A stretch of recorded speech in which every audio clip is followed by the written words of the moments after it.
is. He certainly is. Hello and welcome everybody out there in YouTube and D&D land. I hope you're all having a fantastic day today. Before we jump into the action, don't forget to like, comment, subscribe. All of those things help us out tremendously. If you're interested in supporting our community a little bit further, consider becoming a member here in our YouTube channel. Memberships start at just $2 a month, and you gain access to some really cool emotes. Lastly, if you are interested in joining any of our campaigns, be sure to reach out to me and let me know. We do have open slots available, and we'd be more than happy to have you get situated and set up inside of our community. This game does not have any open slots, however. Potentially next week, I believe, we will be meeting our newest player, everybody. Yay, very excited for that.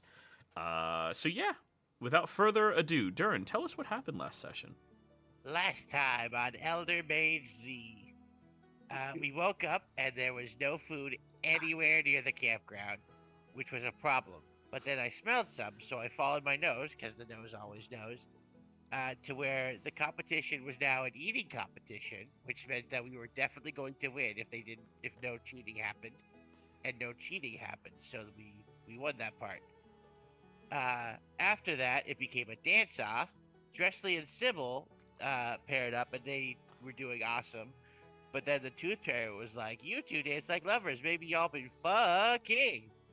And then she played a video that showed them like making out, which was weird. Also, if I'm allowed to say it, it was weird that she had that, which was kind of creepy. Just gonna throw that out there. Anyways, Dress and Sims were like, "Nah, Cap, we were drunk or something probably," and she was like, but then explained this next video. But then Barnabas was like, "Nah," and she was like, "Hey, rude, fuck you." And then they won the dance competition, and then we got to go home. So we did, but a bunch of Sybil's cult guys like died. Sad, sucks. Anyway, we get to the field where we got blown up, and then I found our bodies, which tells me that absolutely no one came looking for us, which is a little fucked up. Just gonna say it. But our stuff was there, so that's cool. So, I mean, I think that just about covers it, yeah. So you guys decided that you were going to be heading in a couple of different directions. First and foremost, since you were already out here, you were going to stop by the Bedrock plantation house so that Barnabas can pick up information as to where his mom is and flex in his dad's face that he's alive and, deal with whatever patricidal tendencies might be arising within your own being, right? We'll see how the day goes. Okay. Well, everybody, allow me to bring you over to the map. I'll allow it. And change the music.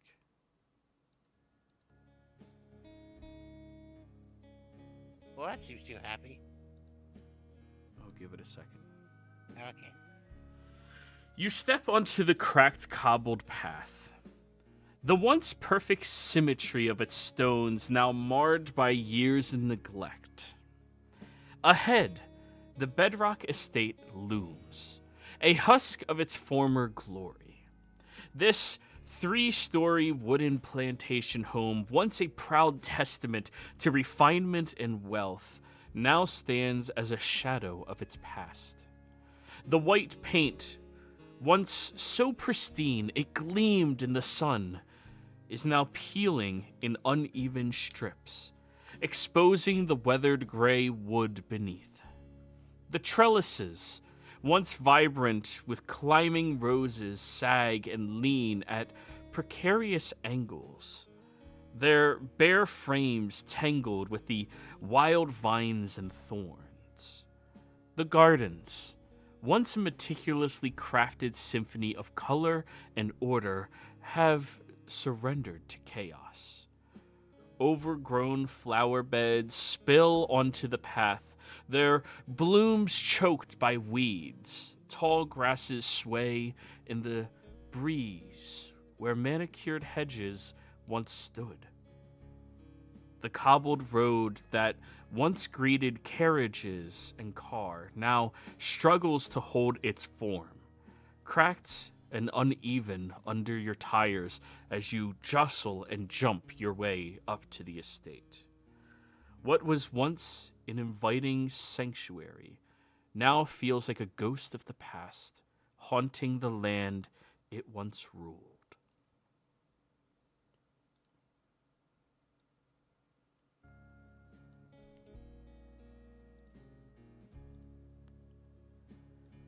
Keep in mind, all of you have been up here once before, so you know what it looked like. Oh, wow. He lost the gardener in the divorce. I think he lost a lot in the divorce.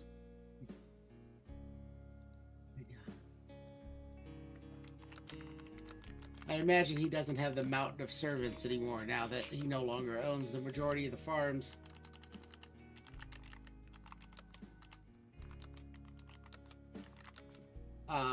We'll pull up, I'll get out of the car. Or the bus. I'm assuming we're driving the Canada bus, right? Yeah. Oh, hell yeah. Yeah, I mean, walking would take you guys like 5 hours. Yeah. Driving is 30 minutes. Also, I got the vibe that this would extra piss him off. And I feel like you want that. Yeah. It's interesting that he never used to allow vehicles on the land while he was selling oil rights. Yeah. I guess I will go up and knock on the front door.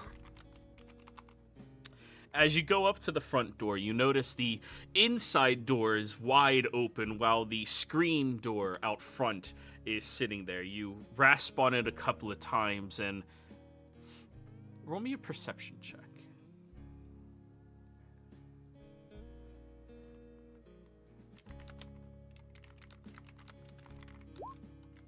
11.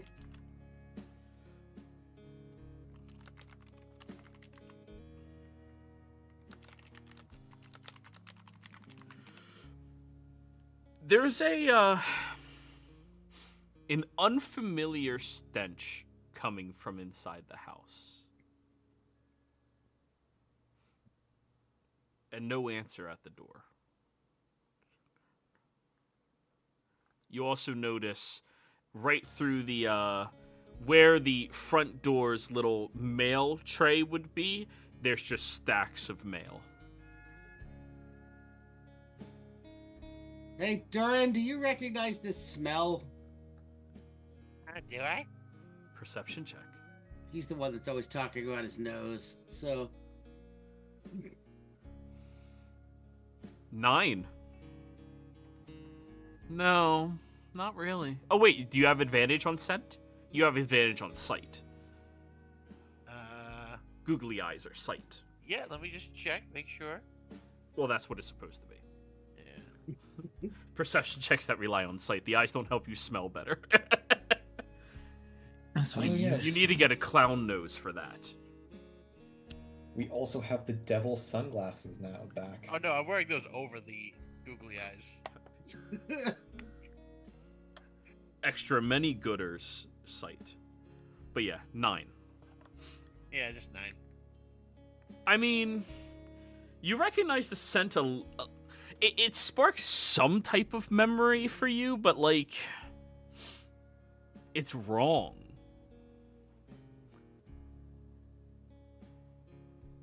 Nah, I don't know what that is. I'm gonna try and open the screen door. Yep.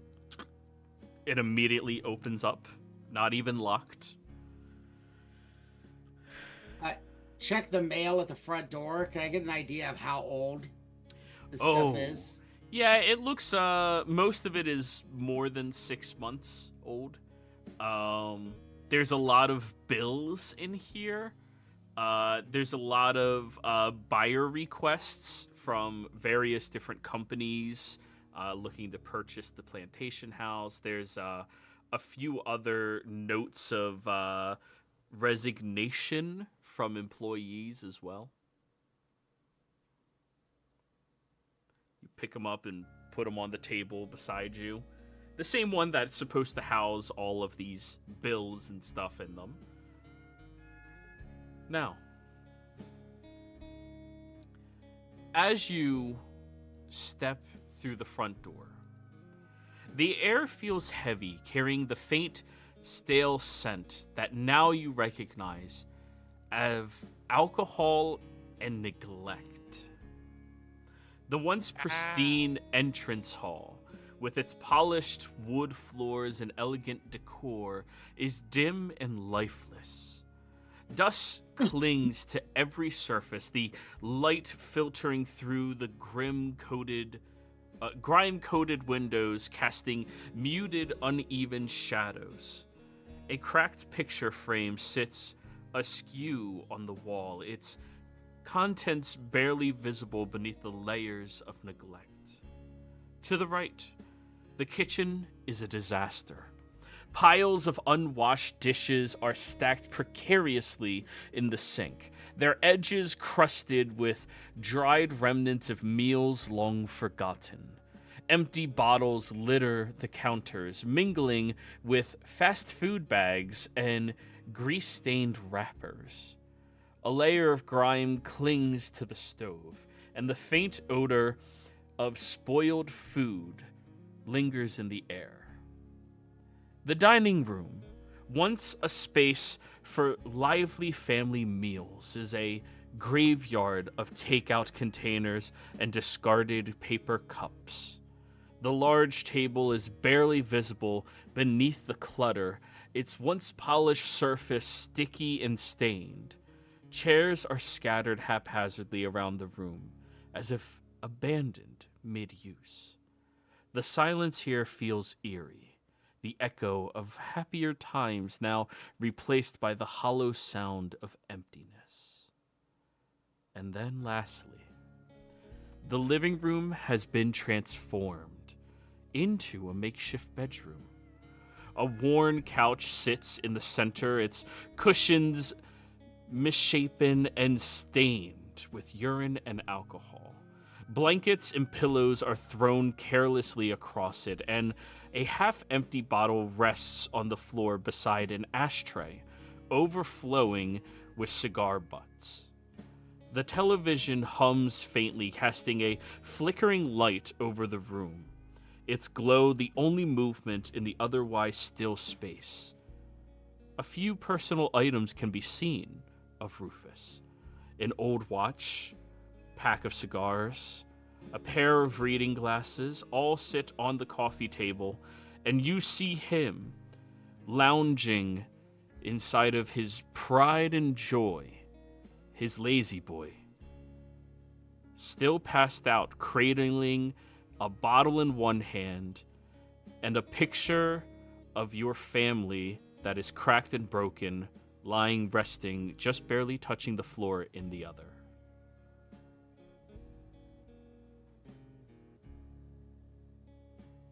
I'm gonna go and I'm gonna shut off the TV and see if that's enough of a change. That if he wakes up at all. Yeah. Turn it off and you see him wrestle a little bit and his eyes start slowly opening. Can I swipe his booze? Sleight of hand. Can I cast Druidcraft to give him a odor day skunk? Sure. That might be better than what he's smelling now. Sleight of hand, Dresley. Oh, 16. It didn't ping off for me. Yeah, you grab it from him, and his eye barely opens up looking at you, Barnabas. Oh, fucking hell.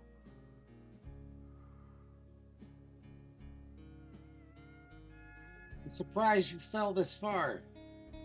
I always figured you'd be stronger than this. Get up. Wake up. I'm gonna cast Lesser Restoration on him. Okay, and as soon as the poison is removed from his body, he leans over the side of the chair and just begins barfing. I need a medicine check from you.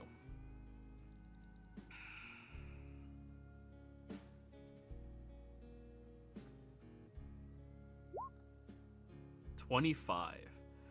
based off of how long he vomits and how pained it seems for him, you have to guess that he's been perpetually drunk for like at least a year. Probably longer. What the hell is Barnabas? Barnabas, you're alive. Yes, Father, I'm alive. Begins reaching and like grabbing at your shirt and feeling you. Your sister wasn't lying. She said you were alive. I thought she was just lying to me. You're alive. And he immediately grabs and starts hugging you. Yeah. I won't push him away, but I'm not going to return it. The last time your father ever hugged you. It's been a very long time. I will slowly start receding the spell that allows me to manifest my armor so that the spikes go away. Yeah, I'm wearing, ow. since my whole skin is covered in spikes. Well, you're back. Sorry about the state of this place. Many of the employees had to be let go for different reasons. You understand. You're back. We gotta eat. We gotta have a meal. Let me just like runs past you into the kitchen. I'm sure we got something here. We might got straight chicken around. I can cook us up some chicken. What y'all? We're fine for food, Father. It hasn't been that long since we ate a ton. Where's Rufus? I thought he had come back from school to help you. Rufus? Well, he came back for a while. After you died, he had come back and he helped try to keep our farm safe from those vultures. And he stuck around for a while longer after we lost the legal battles and everything else. And I don't know. He needed to go off and do his own thing. He wasn't supposed to sit around here and mope. Wasn't going to allow my child to be like that. So you took his place instead. I saw the piles. Have you even checked your mail in months? Done a dish? Yeah, I checked all that a few weeks ago, I'm sure. No, you haven't. There's piles. Well, Is anybody farming any of the land that's left to the family?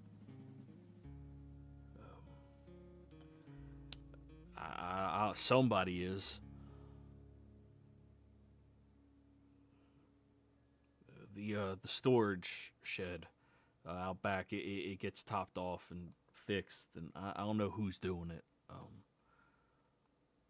But it's just always we only got our small farm left, Barnabas. Money's all but gone.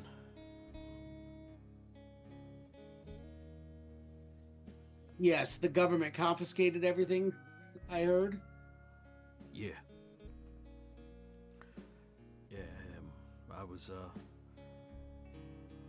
I was to blame for the death of 5 children.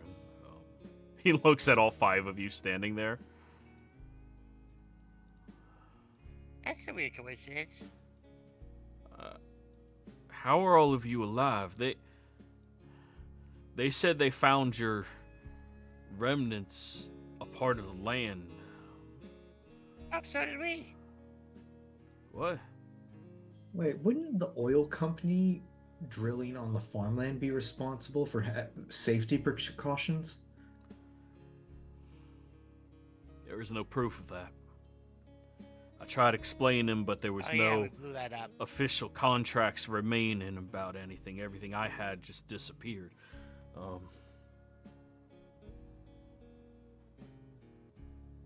Once all They that took back all the contracts that you signed when you sold the rights to the land? Barnabas, it ain't like that. Why? Why did you sell the rights? Please tell me it was something other than money. That there was some driving factor other than greed. Boy. That betrayed everything that our family has stood for hundreds of years. Boy, I understand you might be angry at me for all manners of different reasons, and I deserve that, but as long as you know me, have I ever cared about a dollar? You have always cared about a lot of things. I have never once cared about a dollar. Then why? Why did you sell the land? It's a long and arduous story. Well, I've spent 6 years, and so have my friends, recovering from the results of that. So I think a few more minutes for you to tell me the story isn't that much more longer to wait. All right.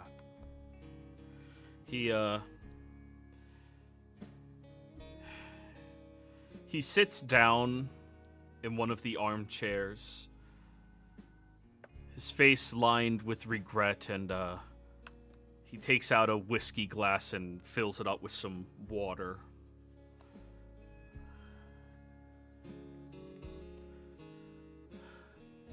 Let me take you back to when I was a kid. Spelleton was different then. Music change. Ooh, music change. Story time. I was trying to ask something, but I forgot it was muted.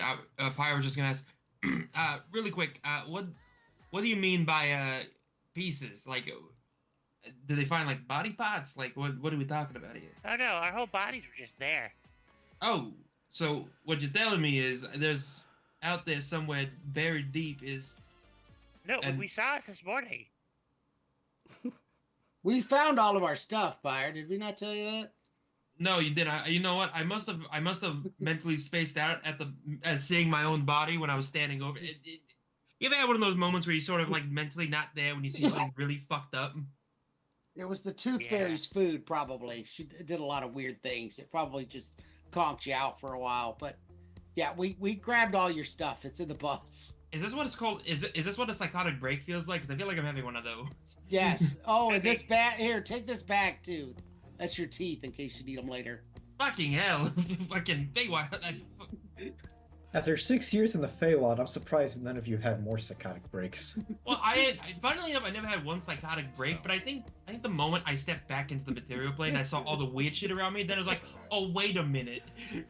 So, even though they were teenagers in the 70s, your minds go back to 80s for teenagers, because that's what you experienced. Let me take you back to when we were kids.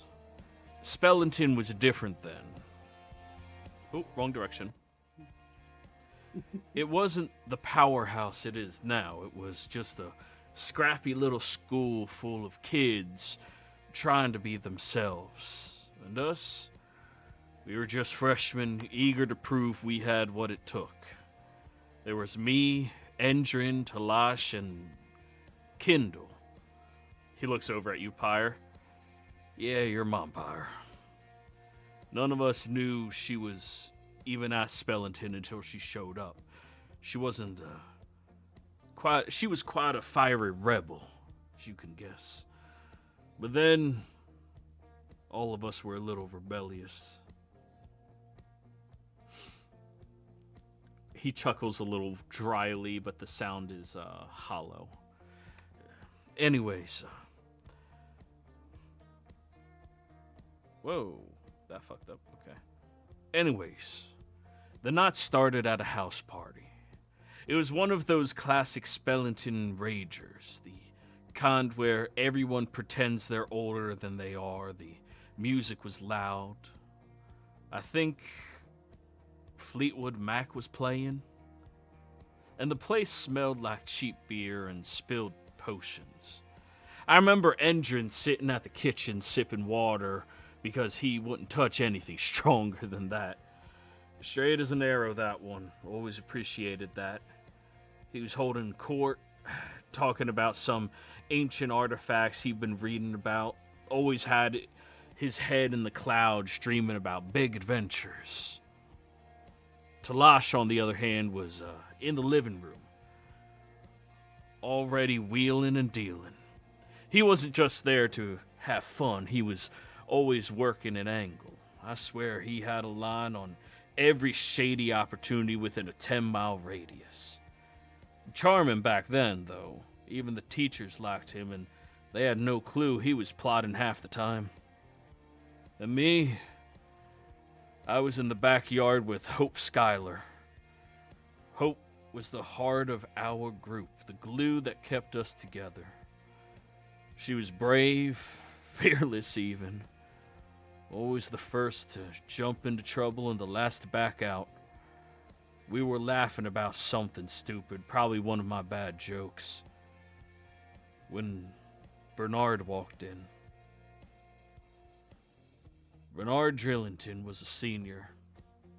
He wasn't just some random upperclassman, though. He was charismatic, smooth-talking. And he had this way of making you feel like you were the most important person in the room. That night, he told us he had a way for us to make a name for ourselves. Said we could take down the rival 5, the freshman group that had beaten us in every ranking that semester. They were cocky, sure, but they weren't bad kids. Bernard framed it as a prank, something harmless. He told us we'd TP their hideout, maybe steal a few trophies and call it a night. But it wasn't harmless. We didn't know Bernard had rigged their place with traps, flammable ones. It all started, as he said, we snuck in, tossed toilet paper around, spray painted some dumb slogans on their walls, but then Bernard accidentally tipped over a lantern. The whole place went up like a dry field in summer.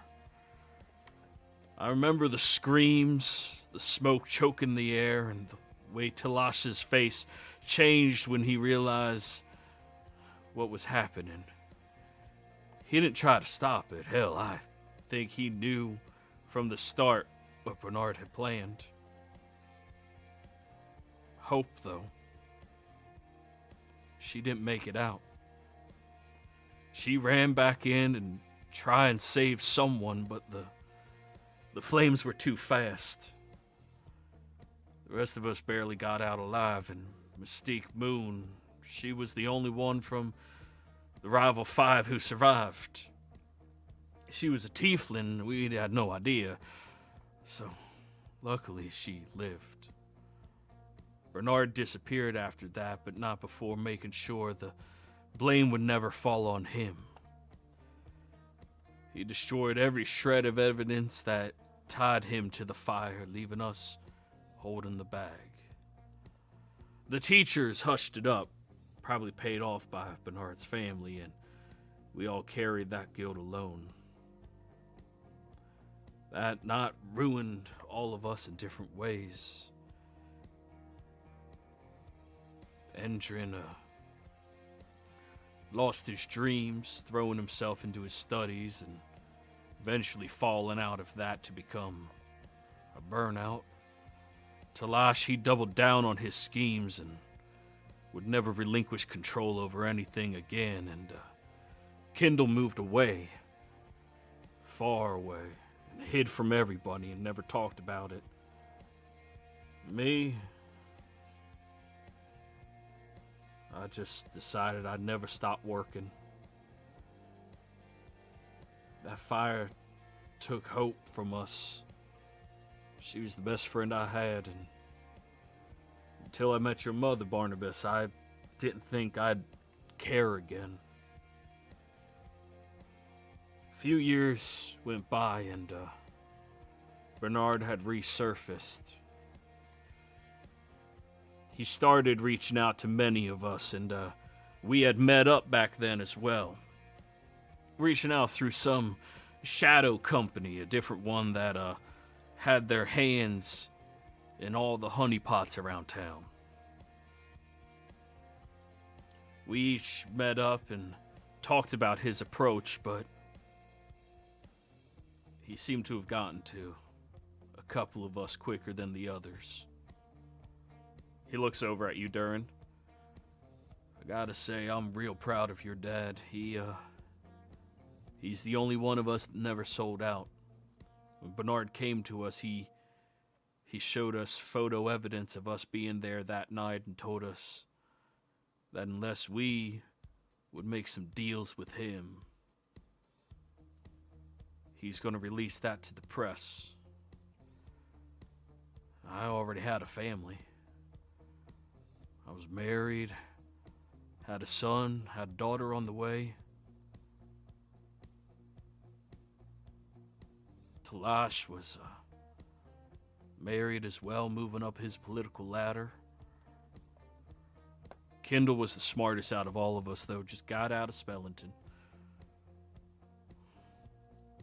First, our dealings with him were just minor in origin.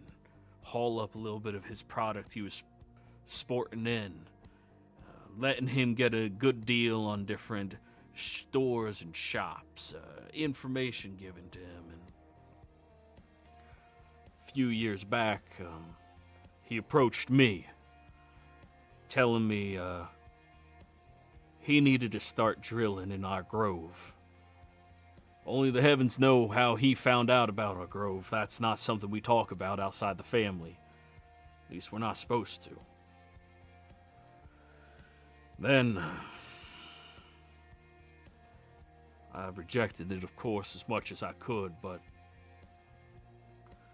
one night, I opened up the door and he was already sitting down at the table, meeting your mom. Sitting next to your baby sister. You didn't have to say anything. I understood what the intention was with him sitting there. Damn it, I got no problem dying for what's right, but I ain't never gonna put my family in the way of harm. To hell with a grove. It means my family gets to live. That was my deal with him. Then you died. You were taken from us.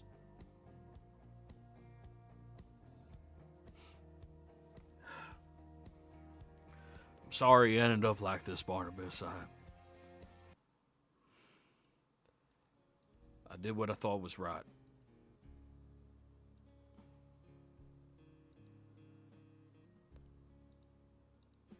We all have our regrets for what happened that night. But giving up and stopping afterwards? Why? You had 70,000 employees. How could you not put up some sort of defense against him? You owned the county. Bernard's not a man like you and I. He's a devil. Your brother, I got into the best school that I could so that he could become strong enough to rival him. We needed someone strong enough to take over our land, to take over the family, to banish him. I was hoping when we got you in that you would have been... I was hoping you would have been good enough for it too. Then when you failed, I decided to put all my focus into him.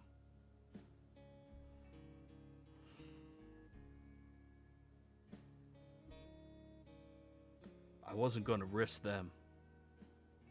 I wasn't going to risk you. A war against him and his kind, they come back. I was at the school long enough to know fiends come back. They always do.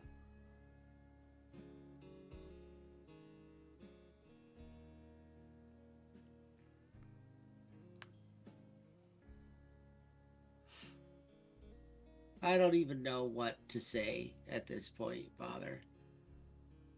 I just assumed you sold everything out for money, that you made some weird deal as an attempt to expand the family, or maybe had some bad debts and had to pay it off. But to do all of it because of fear?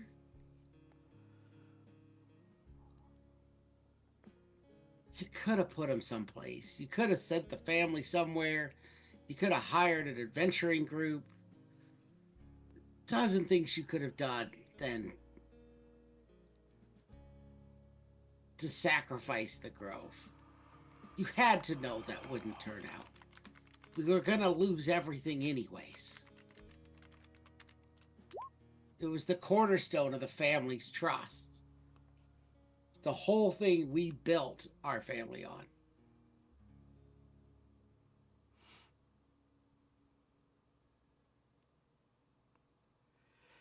Well, should have done differently, I suppose. I don't know. There's a lot of things we all should have done differently. We all made mistakes. We all paid prices. You lost the land and everyone else. I lost my life and the life of all of my friends. And if it wouldn't have been for the Green Man, we would have lost more than 6 years. I take it he is the head or somehow deals with the Hung family? Yeah. The Hung family, they work alongside him. I think they're either beholden or working together somehow. Do you have anything left at all from your dealings with them? Papers, notes, anything? Nah, the only thing I got remaining was a picture taken of them as they pulled up our driveway. I asked one of our farm hands to take a picture of them and their license plate on their way in, just in case. It's a Polaroid upstairs.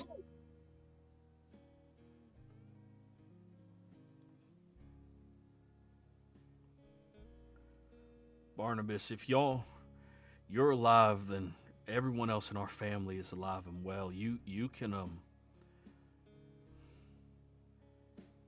just leave Spellington. Be safe. Be out of all of this.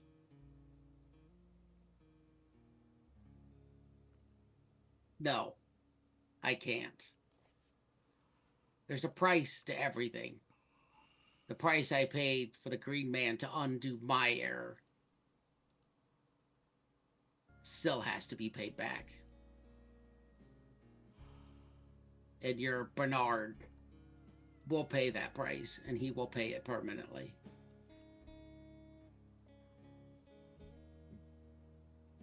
If you give me that Polaroid, and I guess, do you even have any of the other family's location? Mom, Isabella, Rufus? Yeah.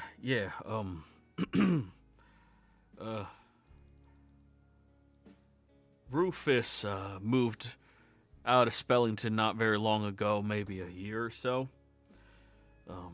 He decided that he was going to go start doing some global adventuring, joining up with it was some acronym, I can't remember. State? Some big adventuring company. The State Company? The Star? Terror. He joined up with Terror. Oh, wow. How weird that was the only acronym adventuring company we now have. Hey, he doesn't know about any of this shit. Who would have thought? I'm familiar with Terror. They tried recruiting him as soon as he graduated. After your death, he came back for a couple of months to help with things, and they gave him an honorary adventuring license for completing, well, many different things. They sought after him and gave him a signing bonus of $10,000.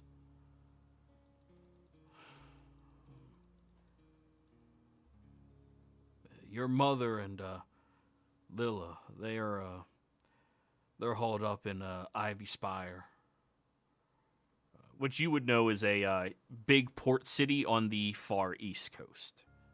Okay. They're living out there. Your mother's running a herbalism and natural medicine remedy shop. She call it Eleanor's Remedy Haven.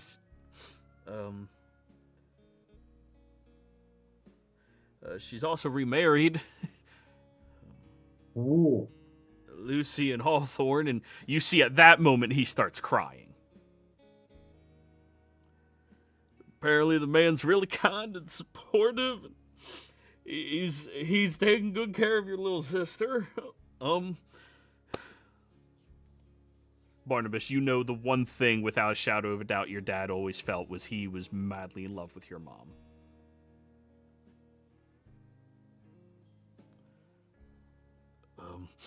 And Lilla, she got into the Ivory Academy out there. Apparently she has a natural talent for magic and remedies. I'm proud of her.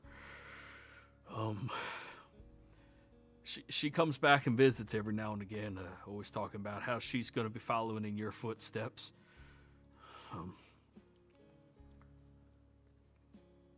She's not going to follow in my footsteps. She's going to fulfill the role that I was not strong enough to fill. That little girl can do anything she wants. She looks up to you a great deal. Every time she comes out to visit, she does a trip out there to where the grove once was, and she prays for you.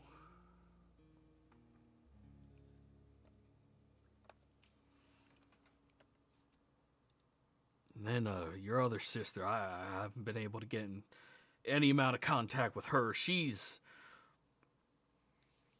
working as an independent adventurer out there. Apparently she's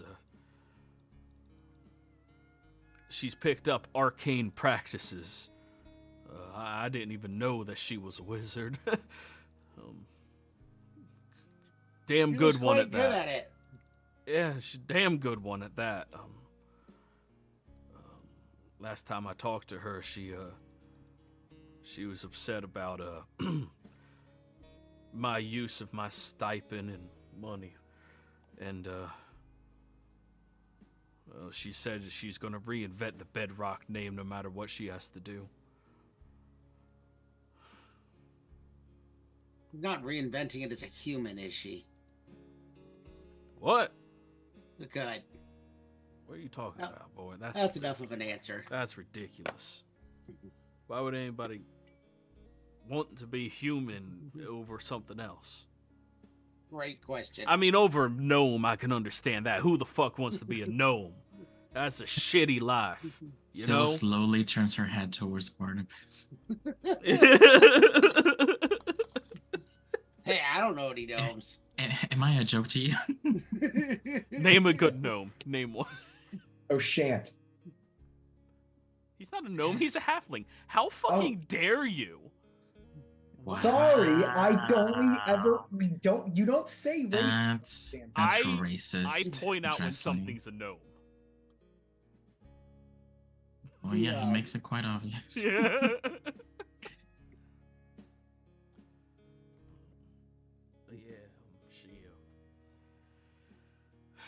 If you want, I can get you her address. There's been some forwarded mail to us that I was intended to send back to her. I assume you're going to go see them. When there's time. I'm not the only one that needs to check in with those that we left behind. Right. Well, I suppose y'all are welcome to stay here tonight. I can fix up the upstairs for you, whip together a meal. No, we have other people we still need to see in the area. But we all have made mistakes, Father. Luckily, we all right now have a chance to make atonement for those mistakes, to do better than we did the first time. Get this place, get yourself cleaned up. I'll return when I can. It'll never be the way it was before. It'll never be the same between any of us, I'm sure. The things that you did, the things that I did, we'll keep it from ever being exactly as it was. But maybe it doesn't need to be the way it was. Maybe it can be different, maybe even better, but it will be something. But not if you fall into the shell and don't at least attempt to live. Get rid of the drinking, clean up the house, get back to work on the fields. If nothing else, Father, you were always good in the fields. I will check in with everyone else as soon as I can. Roll me a persuasion at advantage. I'm so good at this.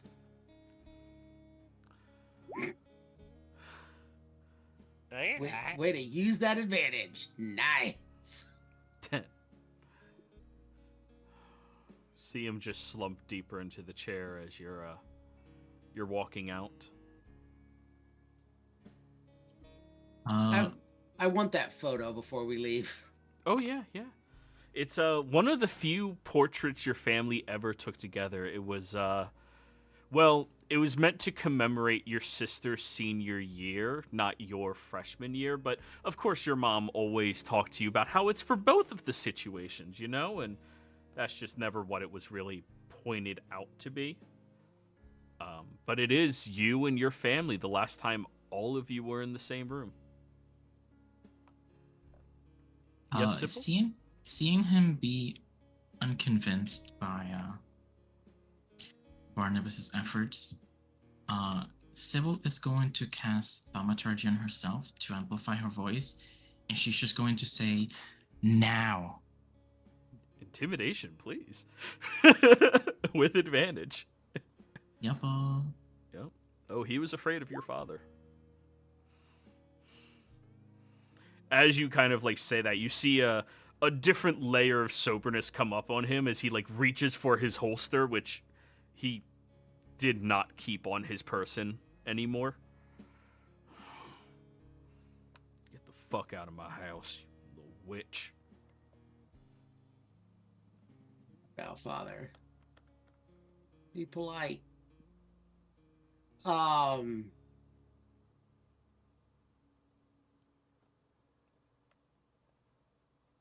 then before I leave, I'm gonna go upstairs to my room. All right. You can clearly tell the upstairs has not been touched in weeks. Or, sorry, months. I'm gonna go up to my room, and in my room, was one of the last Christmas presents I received before I moved on, which was an authentic Teenage Mutant Ninja Turtles Donatello bow staff that I'm going to take to act as a quarterstaff for Shillelagh. Hell yeah. It even has the trademark down at the bottom. Yeah. 100% authentic Made Donatello in quarterstaff. China. As you go into your room, you notice there's a lot of dead roses on the bed. There's also a few other choice little gifts placed all around, and a handful of handwritten letters from many of the people who came by to celebrate your death. See handwritten notes from so many farmhands and managers that you know. Each one expressing how good of a kid you were and how proud they were that you were going and getting that education, and second time was the try, and they believe you would have been an amazing adventurer, and all these manner of kindnesses.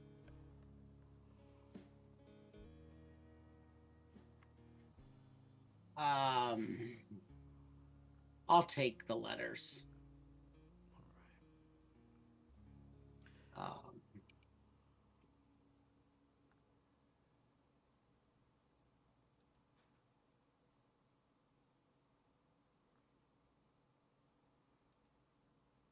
Then, by the time you go on. The last thing I want to do before I leave is check out the shed that he said keeps mysteriously getting fixed up and. Okay. You go out there and you see this shed has been doors affixed, made sure it's properly maintained. You can see that there's piles of grain. There's all manners of fresh fruit, fresh vegetables that are picked and preserved properly in their various different jars, peaches and green beans and everything like just perfectly from the farmlands and pristine as it should be. Roll me a perception check.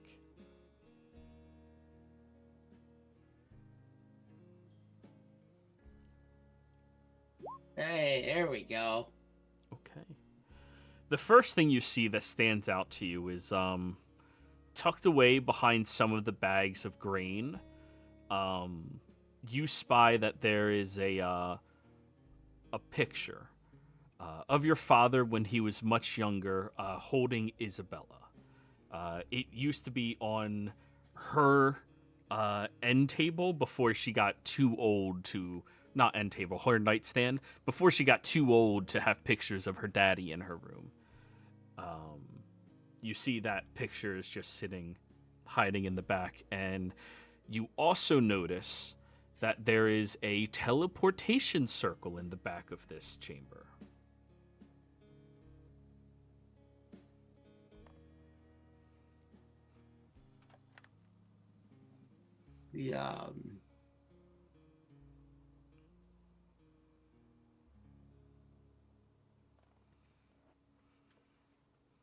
I know I can't cast teleportation circle, but could I write down the runes anyways? You have no comprehension of how that fine. works. Yeah.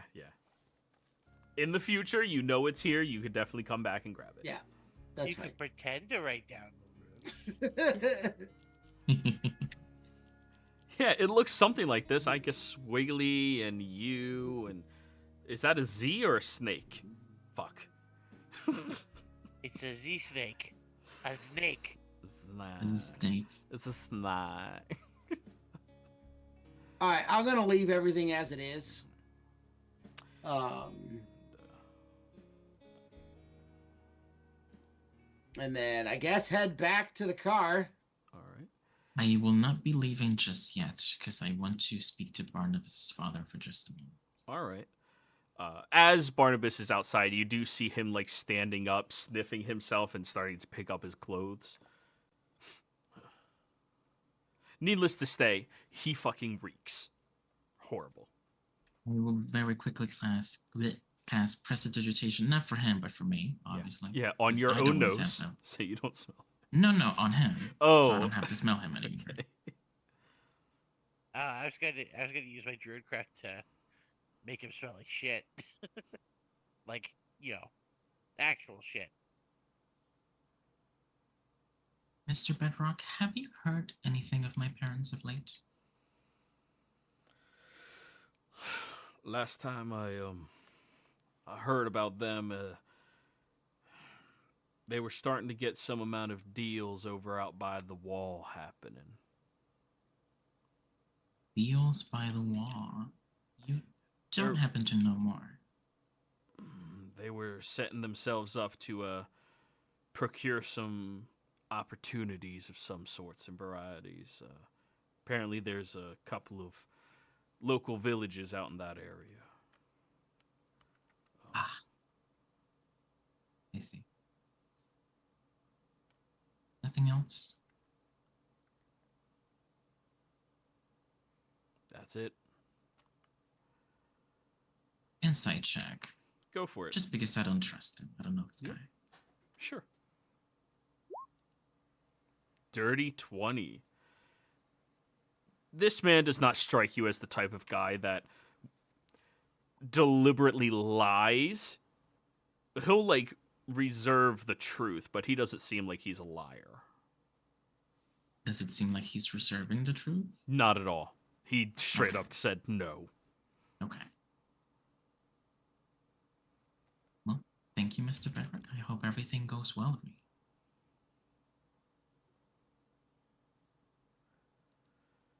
Good luck. Keep an eye on Barnabas for me, please. I If you- don't need to do that. If you're anything like your father, you're terrifying, and that'll keep enough people off of him. I'm the sweetest girl in town. And I'll turn around and leave. Yeah, he just stares at you, knowing that's bullshit. Preston chuckles Yeah, and then goes to steal the rest of his liquor cabinet. sleight of hand. Can I assist? Sure. 15. 15. Yeah, you get a few of the more. Guidance. All right, go ahead. That was wild. 17. You get you get most of the liquor cabinet, like 5 or 6 different, very expensive bottles that you find in there, and yeah, you bring them back into the cannabis. By the time Barnabas is getting back in and Sybil is coming back in, and yeah. Now you know why you didn't exactly recognize the scent. You guys know alcohol is fun and exciting. That was a depressing alcohol. That's weird. Let's take a swig of that whiskey I took from him at the beginning. Yeah, let's drink drive. So, as you guys begin driving right back to Spellington, going through the different channels and enjoying the very nice music they have out here. Very relaxing. I think this is where we'll go ahead and go on break, everybody. We'll be right back.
Alrighty, guys. We're back. Oh, I never brought you guys over to the plantation map. I'm sorry. This was it. No, you did. Yeah, Oh, you I did? Yep. Yeah. Oh, cool. You We brought us saw my back family's after- now before the decrepit break. house. Don't you like it? Yeah. We said so. Oh, wrong one. This one? Nope. Oh, look at all those characters that don't exist here anymore. Oh, yeah. I'm just leaving them as memories for you guys until you find out what happened for all of them. What? What? Where'd it go? Isn't Twiddleleaf constantly getting assassinated? By his own company, yeah. So we can turn off those.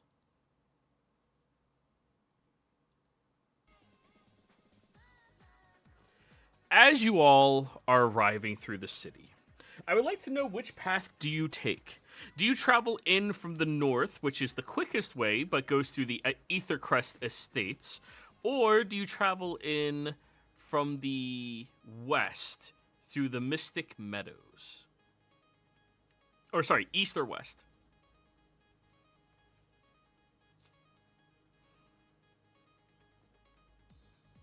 Darren, you're driving.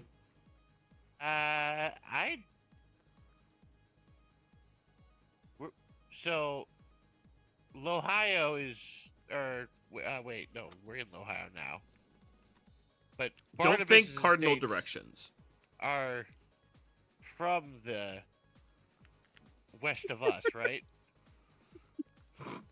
We were coming. Holy north, shit, Durin. heading You're Oh bleeding my into your own God. character. south, take left Yeah. or right. So, the quickest way from Barnabas's estate is east, which puts you through the Ether Crests. The other way is through the Mystic Meadows on the west. Which way do you drive? Oh, quickest way, easy. All right. As you venture in, the first thing that you notice is that the farmlands have been pushed back considerably. No longer do they lie up against the edges of the city's metropolis. Now, you can see that there are small vacation homes out here. There are lovely little stores, mom and pop shops, as the remnants of the previous city are pushed out further and further. You could go over towards the Ethercrest Estates, which now are completely walled off. As you drive up to the front gate of the gated community, and a man wearing an officer-appearing uniform steps up towards the cannabis.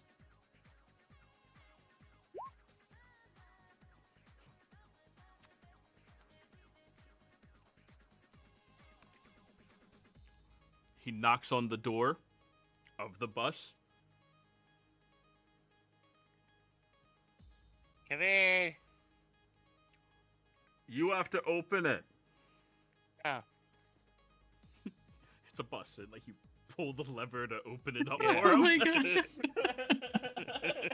Being pulled over because of your goose, aren't we? There's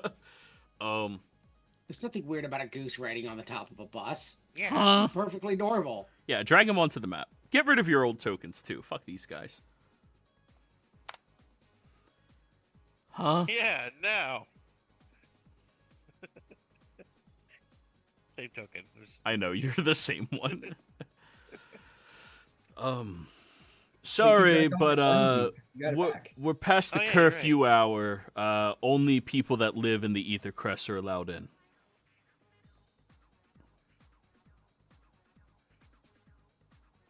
Oh. Well, what if we live, like, deeper in the town? It's Ether Crest residents specifically. Okay, but what if we live deeper in the town? Only Ether Crest residents can be. Are you resisting? No, officer. We're just a bunch of students trying to get back to school to turn in about our mission. We've been away quite a while. He looks over at Pyre. That motherfucker's at least 30. I know the beard actually adds so many years. It is fucking wild, and you bet your ass I'm not fucking shaving this. No, but for real, we need to get in though. Well, that's too damn bad. You're gonna have to turn around. I am going to step up towards the door, and first of all, as I'm doing that, I'm going to hex this guy. Okay. To affect his wisdom checks. Yep. And then I'm going to say, I live here. These are my friends. They're coming to visit. How come I don't recognize you? What's your house number? I will give him a house number close to where I used to live. Close to the mayor's home. Deception check. Okay. Would she get advantage by pointing my gun at him? That's the I word. Insight. It's disadvantage on the insight. Oh. You're Diesh's kid, right? Home from college? Yes. Hi. Hey, they told me about you coming through. Oh, I'm so sorry. Yeah, It's they okay. said that you'll be driving a Cadillac, not a Caddyshack. Maybe you misheard. My friends are a little eccentric, but they're good people. I promise. They're not sneaking any illicit items in, are they? No. They don't Are you do sure any the of that mayor's stuff. really cracking down and you're only like a few houses away from the mayor's? Oh, I know. Trust me. Don't worry. Nothing of the sort. I just peek out the window and just like look at Hunter. He's probably like grabbing on top of the fucking. I'm lining up at the wheel. Yeah, I'm standing directly between the officer Yeah. and Hunter. Nothing of the sort. That doesn't happen here. Yeah, well, just making sure, ma'am. You know we have to keep the riffraff out. That's what keeps our neighborhood safe. Exactly. And you do such a good job. Thank you. I've always spoken up for our law enforcers. Enforcement officer. I don't belong to the law. Sir. Yes, you do. Thank Yes, you. you do. Thank you very much, ma'am. You are very All right. welcome. All of you inside, and you, he points at you during still like in middle of lighting up. Take off those glasses. They stop you from seeing the road. All right. Ah, He Thank steps you. away. and then take off one set of glasses. Yeah, so he pulls off the sunglasses to show the googly eye glasses. Yeah. As he While we're, raises the the divide and allows you to pass through. Yeah, Dresley? I'm just gonna say after we pass the gate, hey officer, you look thirsty, and I hand him a Sprite.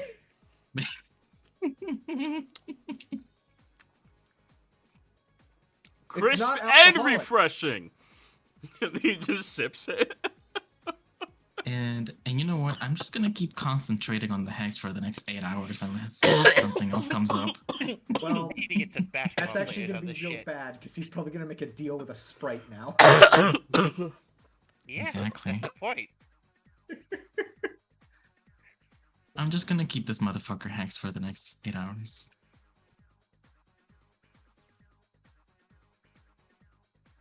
Sorry about that. Muffin went down the wrong pipe. So, as you cross into the Ethercrest Estates, you can see now, Sybil, the previous high societal, lovely, old-fashioned, high heritage homes have been replaced with McMansions. Cookie cutter houses lining the streets. There's about three different styles that you can recognize. But each one is the exact same schematic of house. No longer the ancestral, lovely parks. No longer the unique architecture of homes designed. There's nary three homes that persist as they once were. 6 years. And this neighborhood is filled with snobs that are first generation wealthy. From around the middle-ish of the bus, you hear Sybil muttering, and that's what happens when you let them rule themselves. Wow! I You stop know- the bus and just say, get off.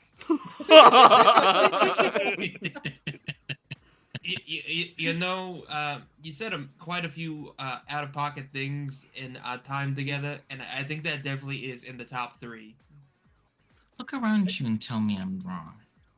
Well, technically, Miss, you're not the daughter of the mayor anymore, so you don't have any place here either. Don't worry, as soon as I see my father, I'm going to talk to him about that. And what if he doesn't help? Then I'll kill him. Okay. I'm Oh. glad to see that I never changed things. scenes. Glad to see that nothing really has changed. They've only gotten worse. Fantastic.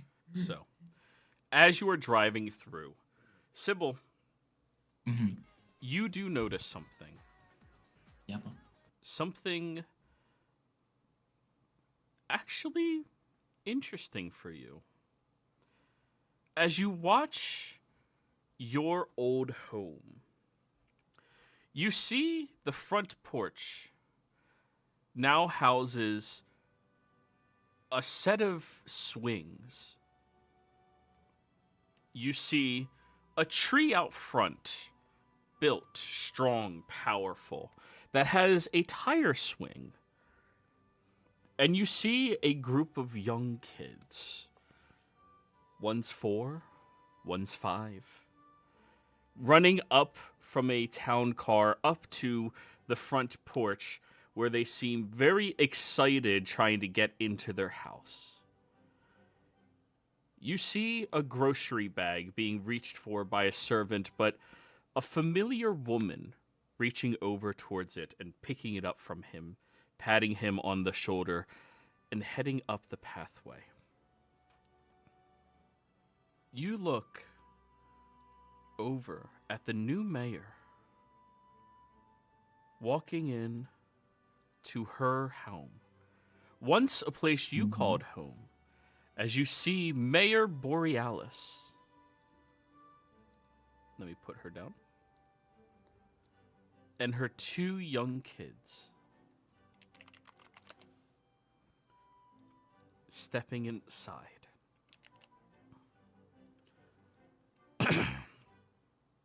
And her husband, Jeeves. Oh. You don't see her husband. What, you assume that she needs a husband? Why? To have 2 children that I assume look like her? They got test You tubes. don't need a man for that. Not in the 90s. Fantasy 90s. Blood magic, hello. Even in the 90s, you didn't need a husband to get pregnant, Dresley. You needed money. That's true. But as the cannabis is driving past Sybil, you see her look over at the suspicious vehicle out front of her house as you all drive past. Each of you notices the mayor that you all met before stepping inside with her 2 young kids. Ew. Oh my god. No, that's Sybil. Kill them. Kill them.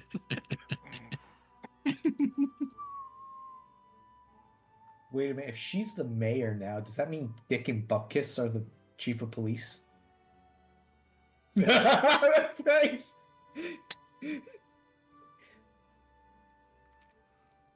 I don't like where this is going. So what are you doing, everyone? Well, where are we staying for the night? What time is it? Because I'm assuming it's evening since he It is wasn't evening going time. to listen. Yes. Actually, wait, I keep forgetting. I can give you specific times. It's like 7 p.m., 7:15. It is 7:13 precisely. Oh, we can go to my place. Okay. My parents won't mind if a bunch of people show up. So, you all leave the Ethercrest Estates, head back into the city, and start driving across town to head over to Durin's family's lovely trailer. As you are driving through, you see that this plot of land, and I'm working on updating the map, everybody. It's just taking me a while because I'm horrible at maps. This plot of land over here has been repurposed completely into a lovely event center. Sports are held at the highest collegiate levels as they come from all over to perform here. And you can even see that apparently jousting is happening this weekend, as it has picked up momentum. Oh, he managed to get that off the ground. Let's go. You continue driving and you notice many of your favorite stores are doing wonderfully. Blockbuster is blowing up, guys.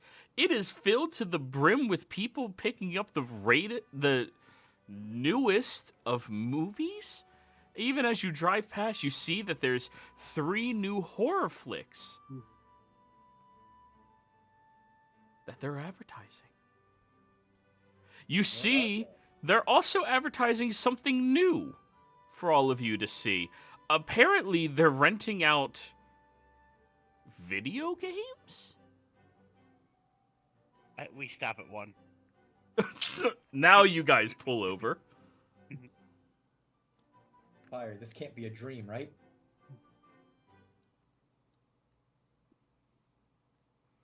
Fire. We gotta get something. Fire's sleeping in the back. Oh, okay. Alrighty.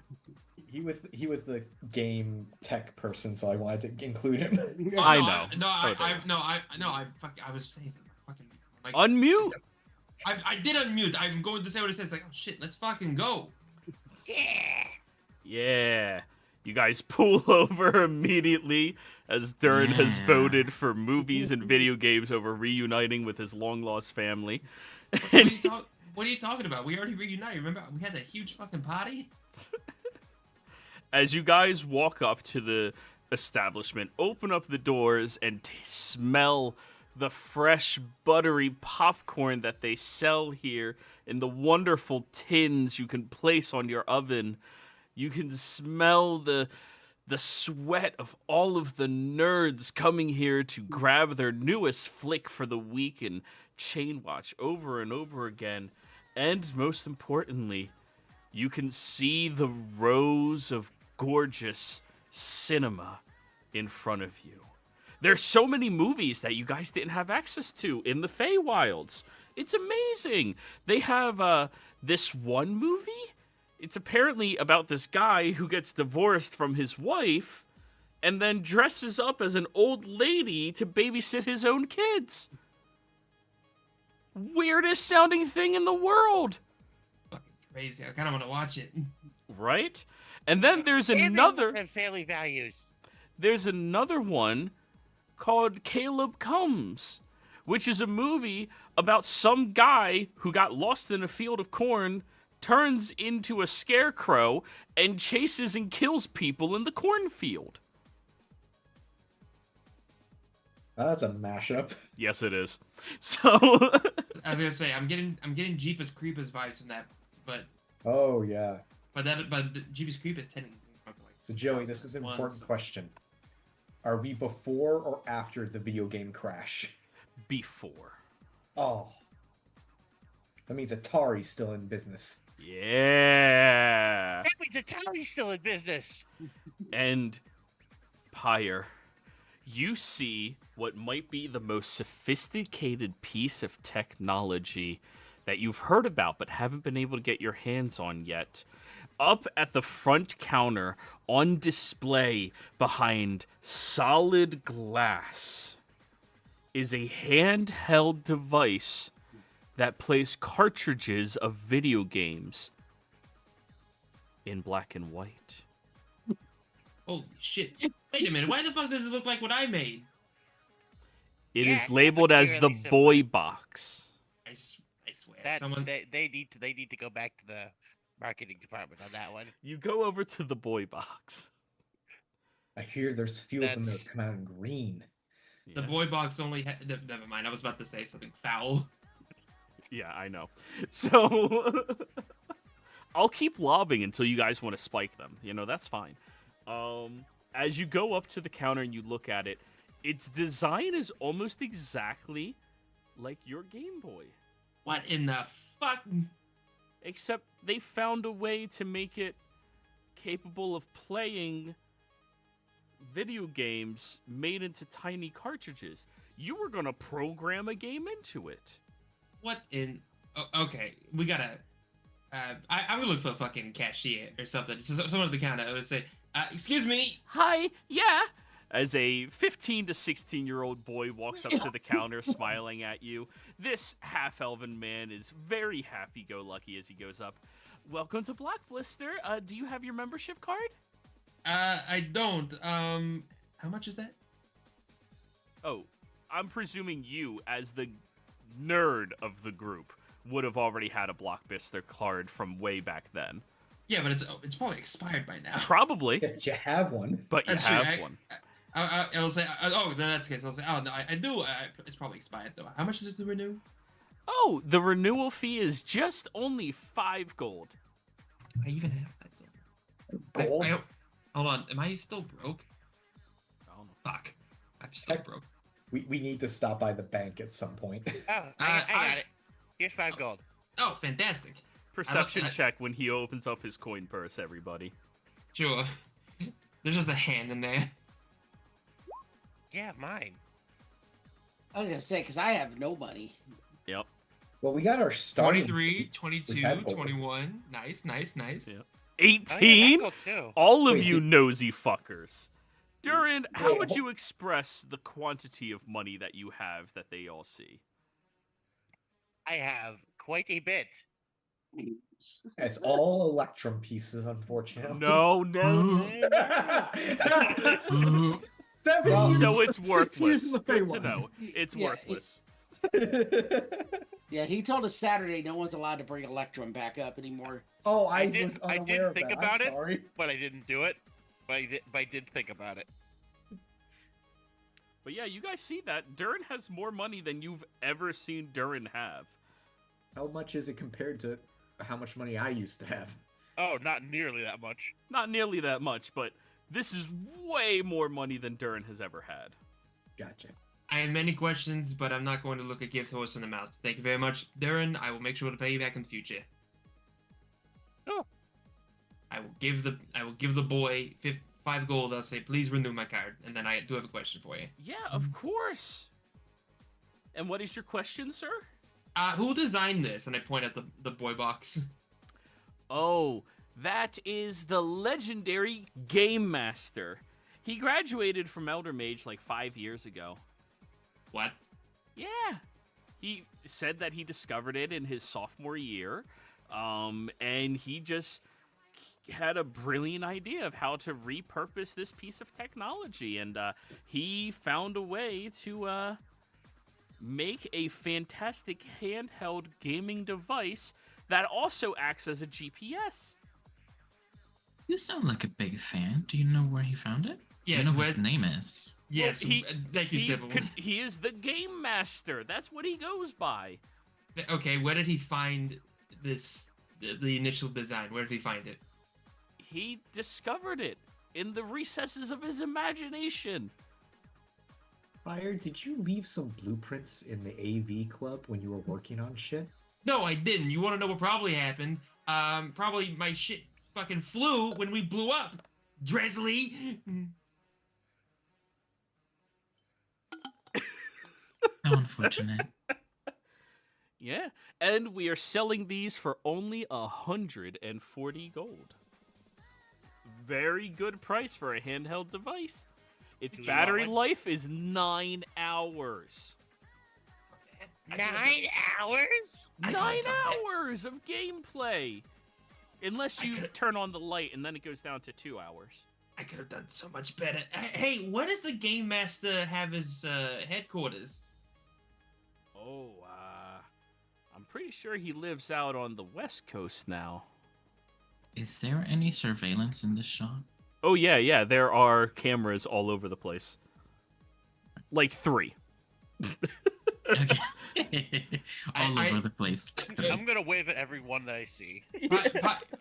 Paya is definitely like he's like rubbing at his temples. He looks like he's about to have a panic attack. He's, Sir, are you okay? Would you like a fizzy pop? And he I would- brings over a dark cola to you. I take it. I just down the entire fucking thing. Yep. I am. That'll be a quarter. What the fuck is a quarter? It's like 2 silver. I reach into Durin's bag without even asking. I take out Oh, I the don't silver. have any silver on me currently. Well, I owe you 8 silver. Here, take the gold, keep the change. Yeah. Oh. Well, then here, have 3 more fizzy pops. And he hands one out to Durin, one to Sybil, and Barnabas, and Dresley, who wants the last one. All right, I'm going to take my card. I'm gonna say I'm gonna come back and probably rent a shit ton of movies, but right now I need to take a walk. Absolutely, sir. what I are the- understand. What are the expensive ones called? Game What are you talking about? What? More the specific. the consoles. The boy box. The boy boy box. box? Yeah, that's the That's most the, expensive. The handheld one. The one that looks exactly like his Game Boy. That is his spell focus. Is there a Got it. Jaguar 69 on the screen? Sure. I'm going to psychically cast suggestion, Yeah. and I'm going to say to him, you know what would be great? I What? think you should try. I think you should give us a one for free so we can try it out. Wouldn't that be great? Like, Yeah, sure. And he goes over, grabs one of them, and gives it to you. Thank you so much. I'm You sure see- my friend here will enjoy it very much. You Why see is a that even woman here? about Well. to buy movies, eyes go wide. Paya's not there for that whole interaction. When he said he needed to go take a walk, he literally meant he's going to go walk down a movie aisle and fucking take a moment as he's still. While she's talking, can me and Barnabas like cover up some of the cameras somehow? No, they're way too high up unless you have like sticks or something. Damn. Listen, I just asked him if he wanted to give us one, and he said yes. This isn't on me. Yeah, if we cost this kid his job, that's probably the least damage we're gonna do as we come back into town. So Unless we the come back. bar's and really low. For... Unless we somehow continue to find the new jobs he keeps like applying to and being hired for, and then continuing to fuck over his career. We just keep encountering him throughout our adventure. Go full Thanos on him. But yeah, I Absolutely will fuck up his life in particular for no real reason. I will leave the shop Oh, with fine, we'll name a- him Marcos. Marcos. Marcos. Hi. I'll leave the store with the box, and I'll go find Pyre. Okay. Well, you see him in the aisles looking at movies, I- going I- for I'm his flick- walk. I'm Mhm. flicking through the movies, but I may be flicking through the movies a bit more aggressively than I should be. I'm just like, son of a bitch. Yeah. Here, Pyre, we got one for free. What do you mean you got one for free? That shit costs so much money. Well, the What? What did you do? nothing. He Yes, gave it we- to us for free. Mhm, And then in your mind you hear, he gave it to us for free. That is a very generous donation to a person who's currently suffering from an autistic meltdown. Yes, very generous indeed. I did not expect it, but hey. Hey. Don't look a gift horse in the mouth or some such? Hey, Durin. There's this mom of 2 kids who just like watched that engagement happen, waiting in line, and is now currently on the phone. The Wait, phone she's of not- the building, like just like talking on it to someone. I wave. Run. We need to go. We need to go now. Darren's the only one who notices. Oh wait, no, you're 16, right, Dresley? Yeah, Dresley. Passive? Yeah. You know what a snitch looks like. She has the haircut and everything. Oh, she's a Karen. Got it. Okay, we need to go now before before they come and arrest this poor kid. Yeah, all right. Oh, well, why would they arrest him? He's such a nice guy. Right, because obviously giving away 100 gold worth of stuff to random people without taking compensation is clearly something legal that'll happen in the fucking bus. And we live in a world where magic charm spells are a known thing. I leave. I take the box that Sybil gave me. I say thank you, and I leave. Now, Pyre, you just need to invent the Game Boy Advance, and you'll All right, What I everybody. need- their ass. Stealth checks as you're leaving. What I need to invent is a way to find a way this person has an accident at his job permanently. 16, 14. Okay, okay. Oh, I would have re-put my armor back on, so Yeah, I'm back at disadvantage again. We're missing Well- someone. Dresley, you have Oh. fancy boots. I would also have heavy armor on because my stupid class items. I also Hunter would not be inside. Hunter would be outside, so I'm not gonna roll. All right. Divided by Stupid 5 comes out to a chainmail. group average of 13. As you guys are slipping out the front door, you see, woo! Lights shine as Officer Mahoney steps out, heading over to the front and immediately draws his weapon. All right, everyone, freeze! Where's the thief? As you guys are getting in the bus leaving. And you see Dick and Butkus driving up, eating their donuts, and look out over at your guys' vehicle and smile at you, Durin. Hey! Eh. As I you wave guys back. drive away from the scene of the crime. An hour later, they realize, wait, isn't Durin dead? Nah. As we're driving, I want to see if there's a fucking headquarters address on the back of this box. Oh, inside of the manual. Yeah, there is. Where are they located? Arizona. Why the fuck this little shit? What? First of all, how do you even fucking know to go to Ohio and look for the fucking remnants of our corpses? This is the guy, I'm sure, that was like stealing stuff he was stealing spell scrolls and stuff that was a member of the AV club. Oh, I don't fucking doubt it for a second, which is why I want to find him and I want to make sure he can't walk anymore. This motherfucker. Sybil, you would notice that Officer Mahoney had the proper stripes. He's now Chief Mahoney. How the hell? The good news is we're legally dead, which means we can't technically be convicted of crime. This is true. I mean, he gave that shit to us for free. We have nothing to do with it. Also, we are legally dead, which means this fuck won't see me coming. Also, Chief, since we're dead, we're ghosts, so your handcuffs can't work on us. Also, since you're dead, you can't be murdered. Cool. Well, Hey, now Also- I will possess you and force you to eat salads. also, Dresley, I do apologize for my outburst at you. My emotions flooded out at that direct Hey, man. moment. Hey, man, no harm, no foul. You deserve at least 50% of the royalties on this. Not even 50%. I deserve fucking 100% of this shit. What is this? Well, then, You should- then there's a contractor's fee, the mechanic's fee. I'm just laying out all the legal bullshit how you'd be screwed out of more than 50%. That's a very fair point. Truly. You should unbox it and see what it's like.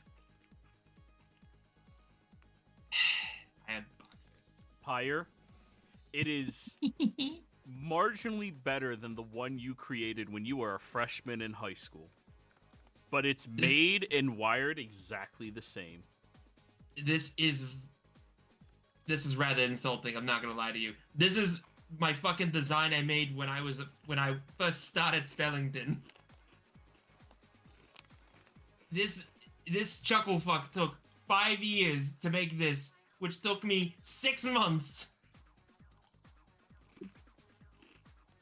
So what you're saying is you can make something better and completely bankrupt him. Yes, absolutely. I'm going to. Fuck this guy. And I know how how the to build. PS Vista is made. I know exactly my fucking original design. I don't need no fucking blueprint for it. I know how to build it. I'll build that shit and I will improve it and I'll make it better. I'll make this in color. Yeah, that's a big advancement in the 90s. That is huge. So, you guys continue driving through, recognizing so many of the small places, but there's so many big ones now. In all honesty, the city's kind of congested.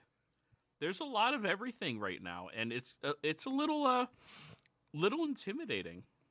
Is On a Roll still in business? On a Roll is still in business yet. Yay!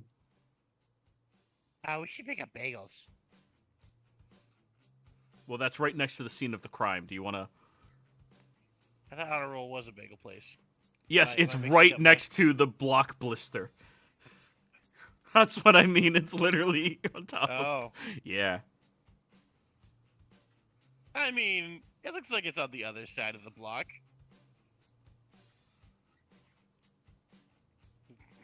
In a bus full of weed, Sprite, and whatever the hell else you have stuffed in the tires.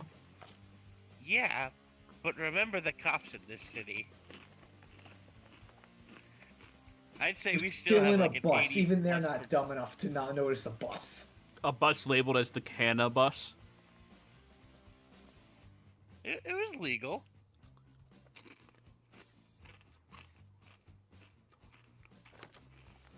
Party vote. Are you stopping for bagels right next to the block blister?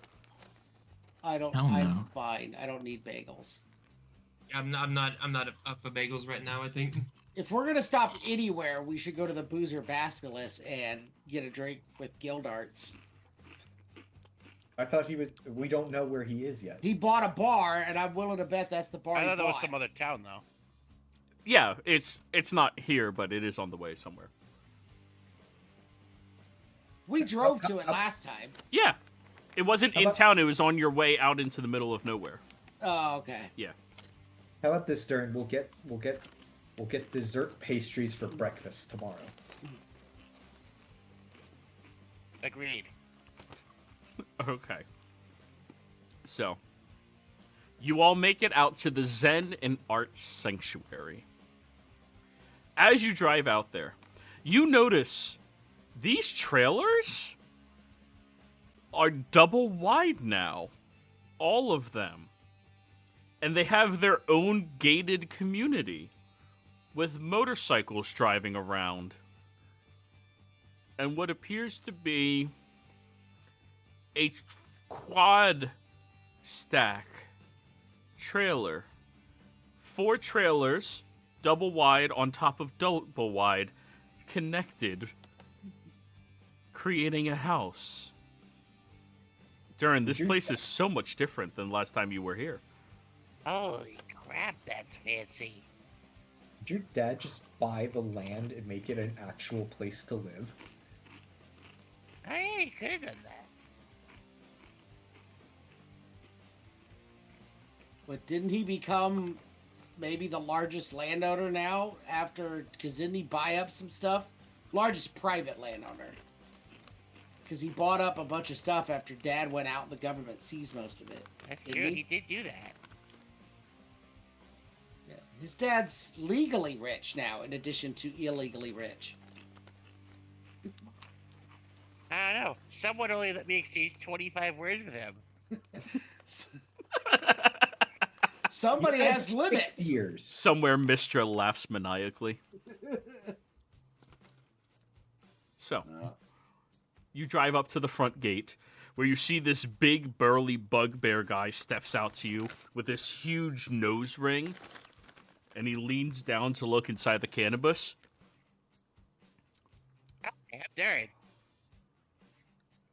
Darren? Yeah, Like the kid? yeah. You got any identification? I think my name's shown on my underwear. Durin, pass him this shit. Sure, yeah, that too. Nice. You hand him a joint. You think this tells me you're Durin? Smell it. Yeah, you can come in. He just...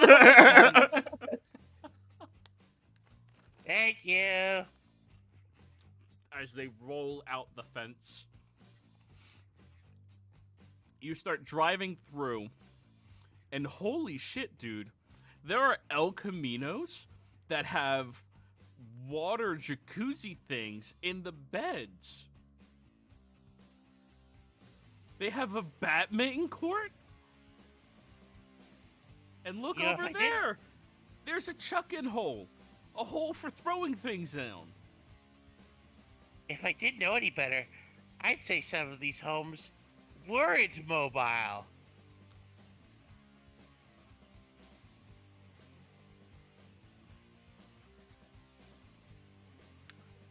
So, you go up to the one that is in the place of where your dad's house used to be. And you see out front of the double stack, double wide trailer, there is a projector projecting a movie with about 30 people sitting around in all manner of lawn chairs and cushions and whatever else they can find, just watching this movie. It's one of your favorites, Brad Van Dyke. It's this really action-packed, like, guy who's always doing fighting and stuff.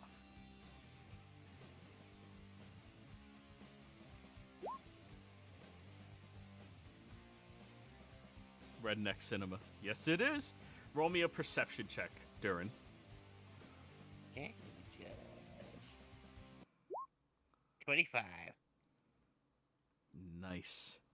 You look around, and seated up in the front in a lounge chair outside, goddamn, is your dad. Just watching a movie with all his pals, laughing, giggling, having a great time. Hey, Dad, I'm home.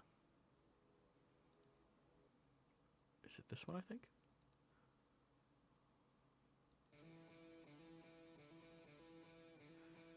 You see, everybody watches as a dwarf, barely older than Durin by appearance, but with a little bit of graying in his beard, turns to look at all of you.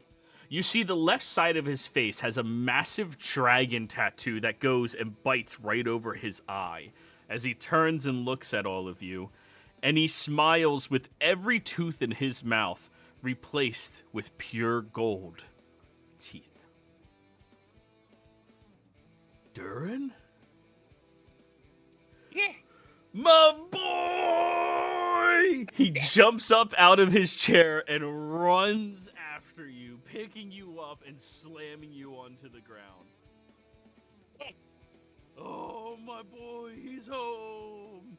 And you see all of these other people start running over, go, Durin, how you been, man? And you recognize about a quarter of them. There's a lot more people than there used to be in the trailer park, but you know what? You recognize most of them. Holy shit. Good. Dude, you're back. You're home. Nice bus. Is that your Right. old lady? He points at Sybil. Oh, no. And I pointed at Dressley. That's your old lady. Got it. What? No, Yeah, that no. makes I mean, sense. Hey, how you been, son? How are you? Dressley, you're a very pretty guy. And Faye. I can see the confusion. Oh, you're finally home. Hey, does that mean, like, you escaped from all of them? I thought you said you weren't able to come back because, like, you know, laws of nature or some stupid shit. I don't know. Oh, yeah. Whoever But invented then the we won a 25 dance word rule competition, is so we stupid. got back. Like Footloose. Yeah. Hell yeah. Dude, we have Footloose. Do you want to watch it? I bought it from the old cinema. That's so cool. Yeah! Guys, they have Footloose. Guys, we have Footloose. Wait a second. You're Pyre, Dresley, Barnabas, and Sybil. Yeah. Did I not mention that they were with me? You know what, Durin? I am so proud of you, man. You know, I thought most dwarves would be terrified to admit that their loved one is another man. Dude, trust me, Oh. your uncle lived so long, No. he dabbled in a few different ponds, if you catch my drift. It happens all the time. Oh, no. Dress is so not my type. I did think he was a little too pretty. Not enough facial hair, you know? Now that other one, he points at Pyre. Hey, how you doing? But yeah, hey, all of you guys are back. Darren told me you didn't really die. Oh, that's so good. You don't know how sad I got when I found out you were dead. Oh, it got bad. I stopped doing drugs. But you got through it. Yeah. You came out all right on the other side. Yeah. Hey, everyone, sit around. We're going to watch Footloose. You kids want to watch Footloose? Yeah. I got a popcorn machine. Oh, wait, I should tell Mom I'm not dead. I already told her. Oh. Of Yeah, course that's I told your mom you're not dead. Well, I don't know. I only got 25 Go hug your fucking mother, words. Durin. Everyone knows other than your sister.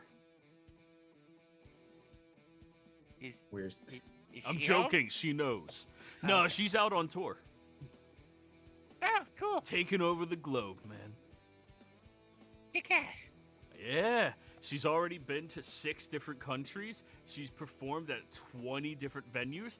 And she was the first place to sell out at the Holy Garden.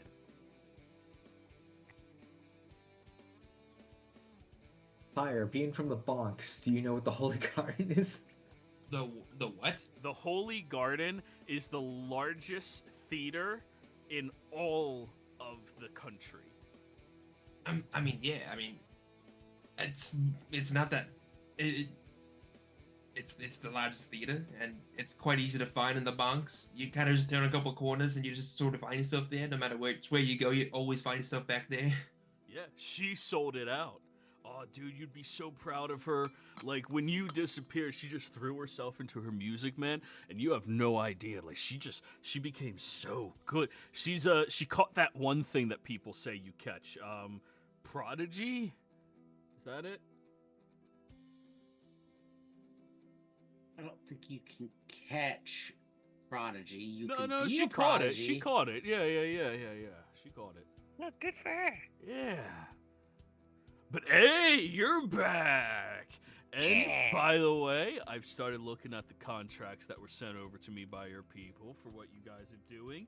You know what? If we can convince the law that the good stuff is good stuff, I think we'll be able to join your business in with my business.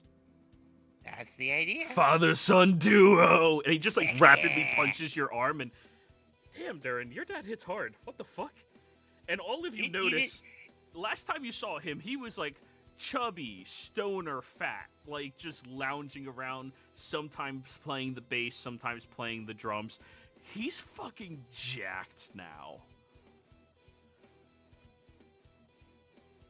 You didn't always hit like that. Oh, I didn't tell you I went to jail. Oh. Yeah, after you died, with 25 words, you can't say shit. Whoever made that rule needs to get fucking slapped. It's horrible. Right? Yeah. But anyways, yeah, I went to jail. After you died, I went to the funeral, and some person showed up from some oil company thing and was boasting about, like, this is what happens when you don't work with us. Naturally, I strangled him to death, right? Right, yeah. of You know, course. as you do as a grieving father. And then they tried arresting me, and your mother and I, we went on a glory ride. We blew up half the police station. We ended up burning down a couple of oil fields. We found their headquarters and attacked that. We didn't make it all the way through that before eventually they sent like a noteworthy company. They what are they called? Terror or some shit like that? God. Yeah, those guys came in Man, and everyone's arrested got us. business these guys these days. Yeah. I got out for good behavior. Your mom became a crime lord. She's still in jail. Oh, Yeah. Don't worry, I get to conjugally visit her every now and again. okay. Just to make sure she's taken care of. It's fine. Ew. We finally love that found Durin's- Durin's limit. I love the parallel between mine and Durin's family. Yeah, they're two halves of the same coin. But hey, I heard, like you got, well, I mean, you're back. I didn't hear you were getting back. I know you're back now. I can definitely get a couple of double wides out here for you guys. You guys need a place to stay? Oh, Sybil, I'm so sorry to hear about your dad. Here, what about my father? Well, how he lost his job. His home. How did he lose his job? Oh, he lost the next election. Well, he was on his second term, Yeah. so legally he couldn't. Do Yeah, what he you have to had. take a break for 2 years, and then he can run again for a third one. He ran again. He was going to become mayor again. He lost the election, though. Then after that, he lost his home because, only the mayor gets to live in that house. Yes. Yeah, stupid fucking rule if you ask me, honestly. And then after that, he just wasn't able to get a lot of business done in this city. I will say, I'm real proud of your father. When that guy showed up at my son's funeral, your dad was there, and for some reason he stared that man down before I strangled him. What guy? Can you describe him? Oh yeah, he was this white dude, pointed ears, but not super pointy ears, like kind of like his ears, but like not as pointed, like slightly smaller than that. Wore a suit, white shirt, black tie, black tux, typical for everybody there. But it seemed like he just wore it instead of like wearing black to the event and stuff like that. Yeah, after he talked shit about, this is what happens. Your dad started mean mugging that guy, and he looked real uncomfortable, and then I strangled him to death. So, guy's dead. Okay, so that's one of the hunks dead. Yeah. You wouldn't happen to have the address for that headquarters, would you? Oh, you bet I do. Somewhere.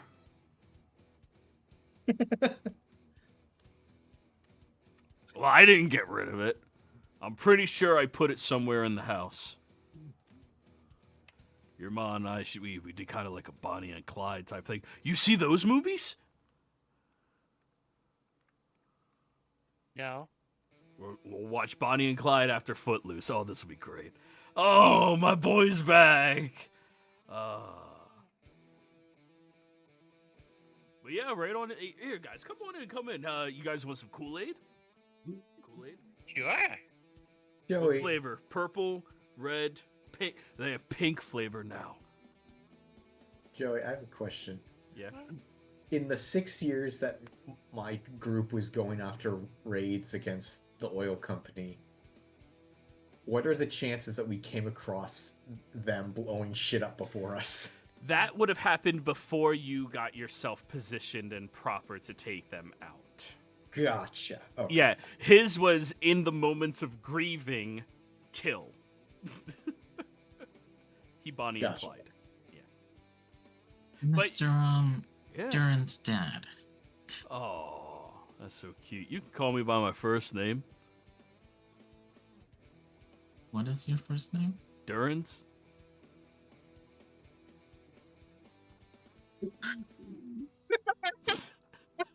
He just smiles at you when he says that, as I'm currently scrolling to try to find his name.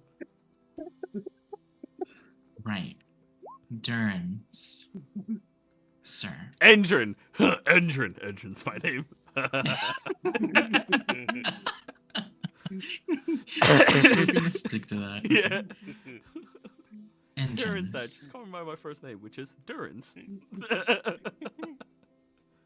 Endrin. Yeah.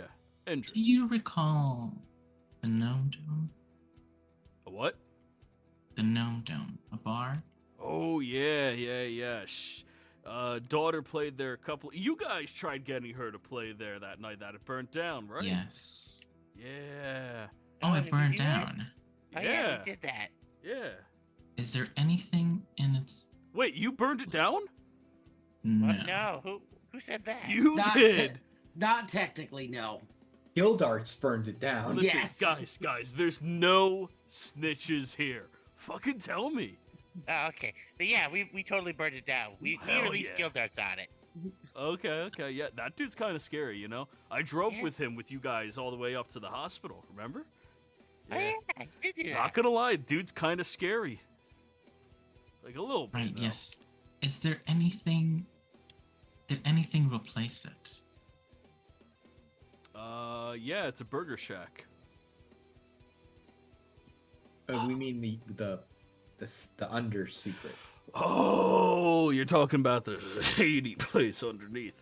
No, that place was kept under lock and key. The mayor's had her eye out for more illicit activities in the city ever since, you know, a fae unleashed food upon the population, a couple of people died living inside of the school, 5 teenagers died out in the farmlands, a murderous man showed up and, like, pinned 3 people and skewered them through the wall together.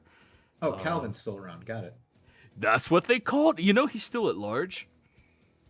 Yeah, he was always large. Yeah, no, they haven't caught him. He means loose, Darren. Oh. Well, I don't know anything about his Thank you. sexual preferences, but yeah. I wonder how well he would do in the courts. He's still not caught. And then even after all of that, you know, there was the few explosions that took place out of town, a couple of oil companies. So ever since then, the mayor's had like a real keen eye, keeping an eye out on things. Yeah. But yeah, you want some pink drink?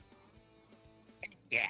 Oh, you're gonna love this. It kind of tastes like lemonade, but it's pink. Weirdest thing. And he heads inside to his double wide. As you guys step in and you see the floor and ceiling of each of them has been removed, so it is just a super tall, square building that he has. You can see hammocks hung up on, like, upper levels of areas. You see the kitchen. That's still in the kitchen area. You see a few different instruments just lounging and laying around. And as you guys open up, you look and you see that there's a handful of other dwarves in here right now, all sharpening axes, who just look over at you guys. I wave. Hey. He goes over to the fridge and pours out some pink for Durin. Now, red, pink, or purple? Take some of the purple. Purple it is. Here you go.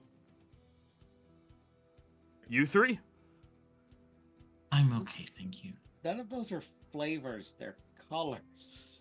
Oh, it's the all flavor. Sugar, but Yeah, it's the flavor. It's pink. Yeah, fuck it. I'll give it a shot. Let's see one. Which one? Pink, purple, or red? Give me purple. Oh, yeah, there you go.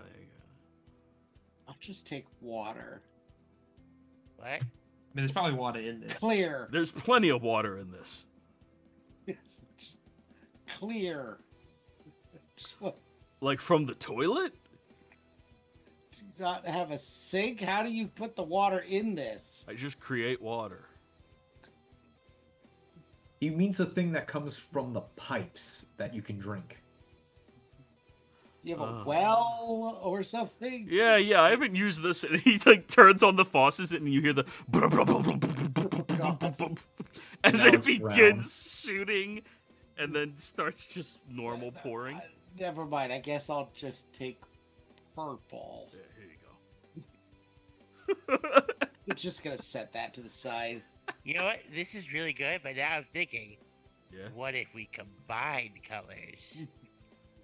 Well, pink plus purple is Purple. purple. Pink ball. What's red and pink? Red. A slightly lighter red. No, there's a name for that. That's pink.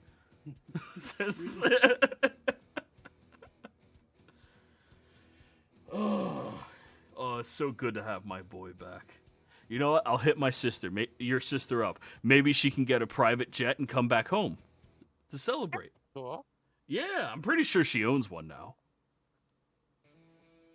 Well, that's cool. Yeah.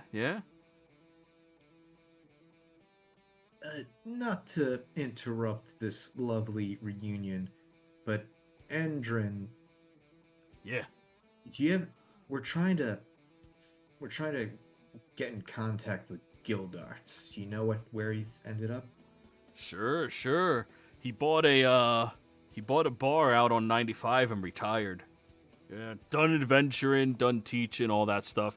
You know what? I think he took your guys' death worse than me.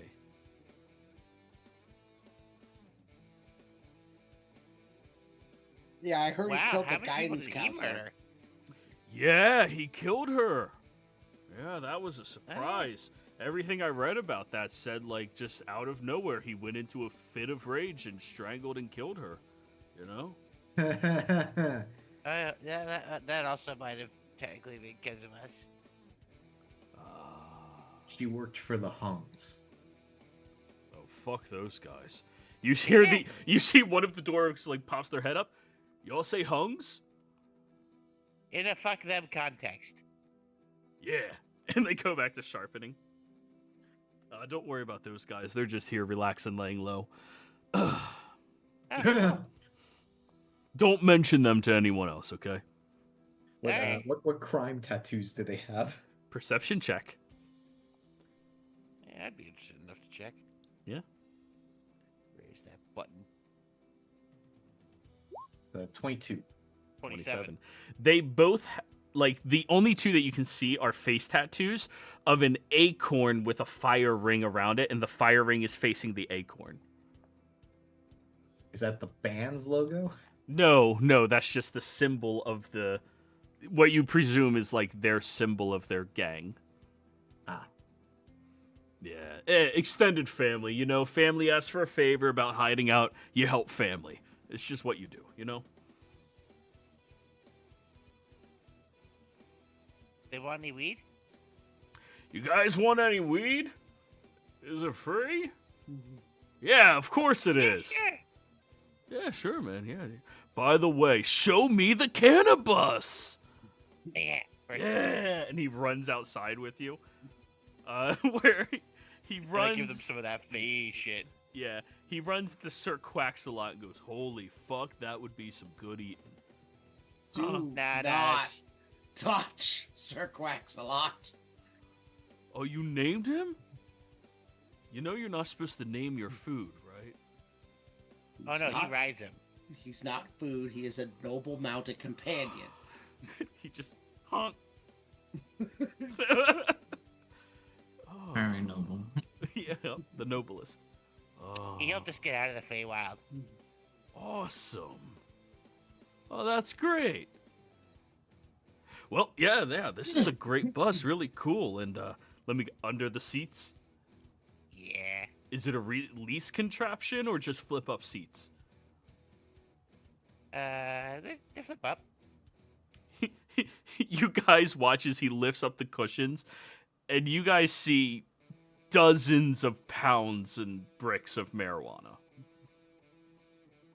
that you were just casually driving across the border of realms, mind you, with. Remind me to never let us get searched by the cops. Yeah, don't ever, unless they have a warrant, they have no right to search you. Remember that. Yeah, I know. And also, if they're a cop, they have to tell you they're a cop. Well, yeah, obviously. Obviously. That's fake. What? That's shit that cops tell people when they're in prison. How do you know? Are you a cop? I'm about the theater. So you're a fancy cop. Like, what? Are you a cop? I don't know. He's And as he's asking Like- this question, you see like 5 dwarves walking out with their axes. no. He's the opposite of that. I pull up my wrist, and I assume Durin and I got matching tattoos at some point. Okay. Durin, would you have gotten a matching tattoo with Dressley? What is the tattoo, Durin? Well, I know mine says BFFs on above it, but as for what the base design is, I would leave that to Dressley because he probably would have done something of importance, whereas I would not think that far ahead. Okay. All right. So it's kind of. It looks like a stage, but on Durin's arm, the curtains open and it's Harvey and the band. Nice. On my arm, it's the curtains open and it's a bunch of like mafioso playing like jazz. Nice. All right, see? Not a cop. And he told us he's not a cop. Anyways, yeah, we need to set you up with like an actual mechanism that they can't open unless somebody knows the mechanism. Hey, Fred, can you hook my kid up here with some fancy smashy smuggling gear? Yeah, I got you. Bitchin'. And you have 5 hardworking criminal dwarves helping you be able to smuggle and hide your weed. Fun part is if they ever do take it, I could just grow more. Yeah. So, guys, what you been up to? You know, I thank you for taking care of my kid and, you know, making sure he didn't stay dead and all that. Really appreciate it. That was cool of them, yeah. Yeah. It's good to have friends and family. You know, when I first sent Durin off to Elder Mage, I was like, you know, it's kind of bad. You know, it doesn't really teach you team spirit, but it's good to see you guys care about each other. Especially her. He points at Sybil. I can tell you care a lot. The absolute most. I know. I can see it. Mm-hmm. They call that women's intuition. You got it. Exactly. Yup. I do. She's a good girl. Sybil is the epitome of compassion. It's what she's best known for. It I comes can with being the former mayor's daughter. I can tell. Well, I mean, don't ever compare yourself to him. Not to mention, I mean, like, you know, you kids aren't kids. Your dad was a dick back in the day. I'm glad he raised you right. That's good. You know, like, everybody should raise their kids properly, even if they're a dick, you know? Mm-hmm. But you're not a dick. No, of course not. No, you're a sweetheart. He's a dick. I'm a lady. Yes, you are. Does that make her a clam? What? Hey, be more respectful to the young lady. She would never willingly murder dozens of people. So, yeah. Wait, Well- what about... That's oddly specific. That is a little strange, Barnabas. Why would you say that? Yeah, a little out of pocket, as the kids would Yeah, say. just Probably has to do with These your culture. boys, they just don't know manners. That is no diggity. I heard that song the other day. It's really good. This new rap music stuff, have you guys heard it? No. yes. Oh, it's so good. No diggity. Gotta bag it up. Sir It's Quack's a about- lots of giant fan. Really? Oh, dude, let's hang out. All right, cool. I'm roasting with the bird. Don't worry, not roasting the bird. He lights up. So how long you guys in town, huh? Until we feel like not being in town. Oh, well, hey, so long as you guys are here, me castle is Sue Castle. Cool. Yeah, all of you are welcome, and especially you, young lady. And he, like, reaches up to put a hand on your shoulder comfortingly. Thank You're you. always I welcome appreciate here. it. I know you're homeless. It's fine. You can stay Mhm. here. Doing my best. Good. If you need any special treatment and stuff, you can just borrow Durin's sister's room. She has everything that a young lady needs. You know how it goes, all that fun shit, yeah. Thank you. Yeah, of course. She also has her own bathroom. Apparently, she really doesn't like sharing with Durin and I. Cute kid.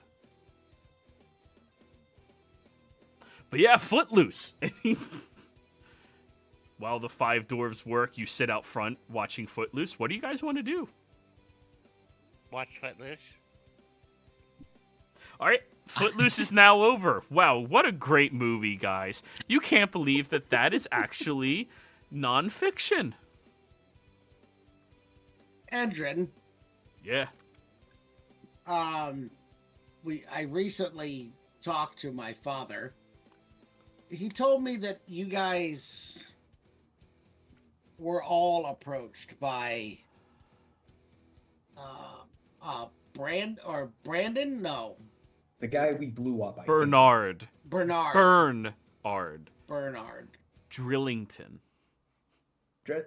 Joey, was that the person we blew up? I don't remember if we ever got his name. Damn. I can't. You guys didn't really talk to him enough, so it's very possible you might not have gotten his name. We can't We be didn't. Asked to remember the name of every guy we Was he a blow up. blue-skinned tiefling with grease or hair? Yeah. That we blew him up. Right. Well, he Along got with us. better. So did we. Good. Yes, for different reasons. Oh. Yeah. Have you heard anything about him since that night? Does he still come around to try and pressure you guys into stuff? Sure, yeah, but he's not pressuring me per se. He has his eyes on something a little bigger than what I'm doing. You know, I saw him walking out of the bank the other day. Want to say like a month ago. Want to So go he blow was him in up town. again? Yeah, he was in town, walking right out the bank. I'm sorry, I think I talked over you, Durin. Just say, do we want to go blow him up again? Wait, blow yes, him up we again? do. What are you talking about? Oh, you know how we blow it up? Yeah, Yeah, he was there. he blew you up. No, we blew him up with us. It was kind of a no-win No. situation. No, and I have a actually, light. he blew us up. I remember. No. He trusts He Sybil was more gonna than blow us. us up, but then we blew us up, so he couldn't. And he was there. No, I certainly saw Bernard Wellington or Drillington, whatever his name. He definitely said. He definitely lit up the fires that blew us up and killed us. I recall. Durin persuasion, Sybil deception.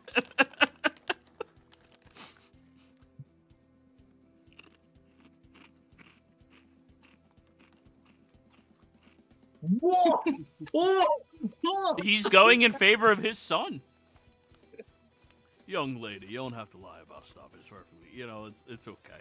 My boy has a great memory. He's so smart. I'm like a steel. Oh, what's the word? Cup. Cup? Okay. Yeah, you're a steel cup. You hold lots of liquid. Yeah, and you're Yeah, as quick like- as Oh shit! I need to pee really bad. you're as quick as Things spill out of you easily. you're quick.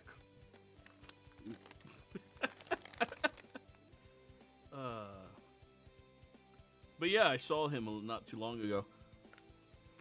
Wait, you guys aren't planning on blowing him up, are you? That's what I was asking. Oh, I'd recommend you stay away from him. Why's that? He's really powerful, guys. Like, he might not be an adventurer per se. He should have been. Yeah, well, he still got taken down by 5 kids. Right, but what did it cost you? He Technically only everything. kind of died. Yeah, I don't want. Try to be safe, guys. You know, I mean, like, come on, is it really worth to kill the man? Just a business douche. What are you gonna do? Kill everyone who wears a tie? Maybe Jersey look down and make sure he's not wearing a tie. You don't sound like the type who would be opposed to that. Well, why hold on to grudges for stuff? I mean, it's not like he killed you. Well, I guess that's a definitely fair killed point. people.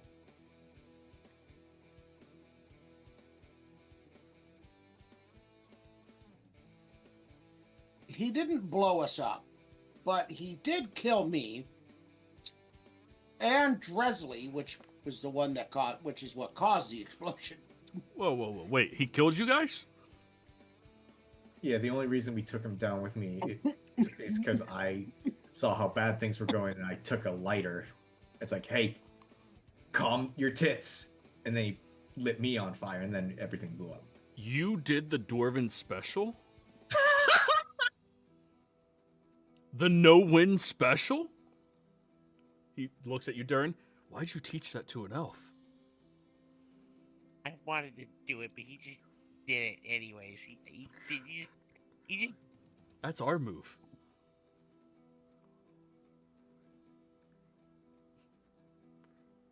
All right. Wait. So he killed you and killed you. So now you guys want revenge to kill him after you blew him up, but he's back. yeah. And so are we. Yes, but this time I need to trap his soul so he doesn't return to hell and resurrect. What, do you have a magic circle or a weapon that can do that? I have a magic circle. Oh, well, bitchin'. Okay, that works.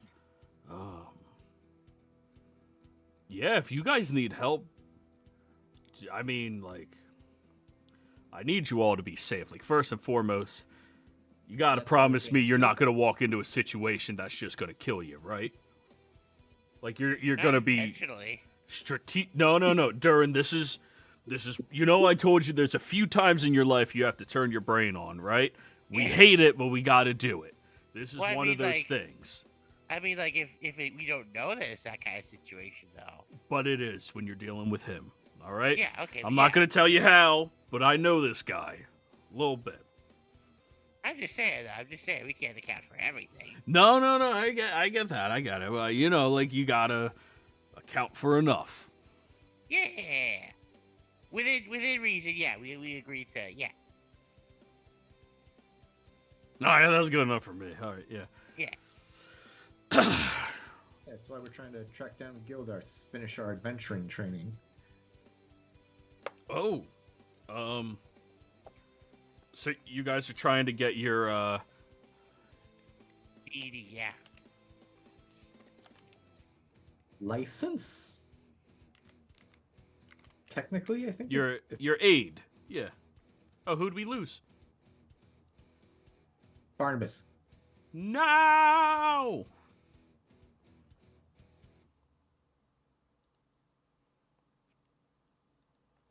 Come back to us. Oh, wrong chat.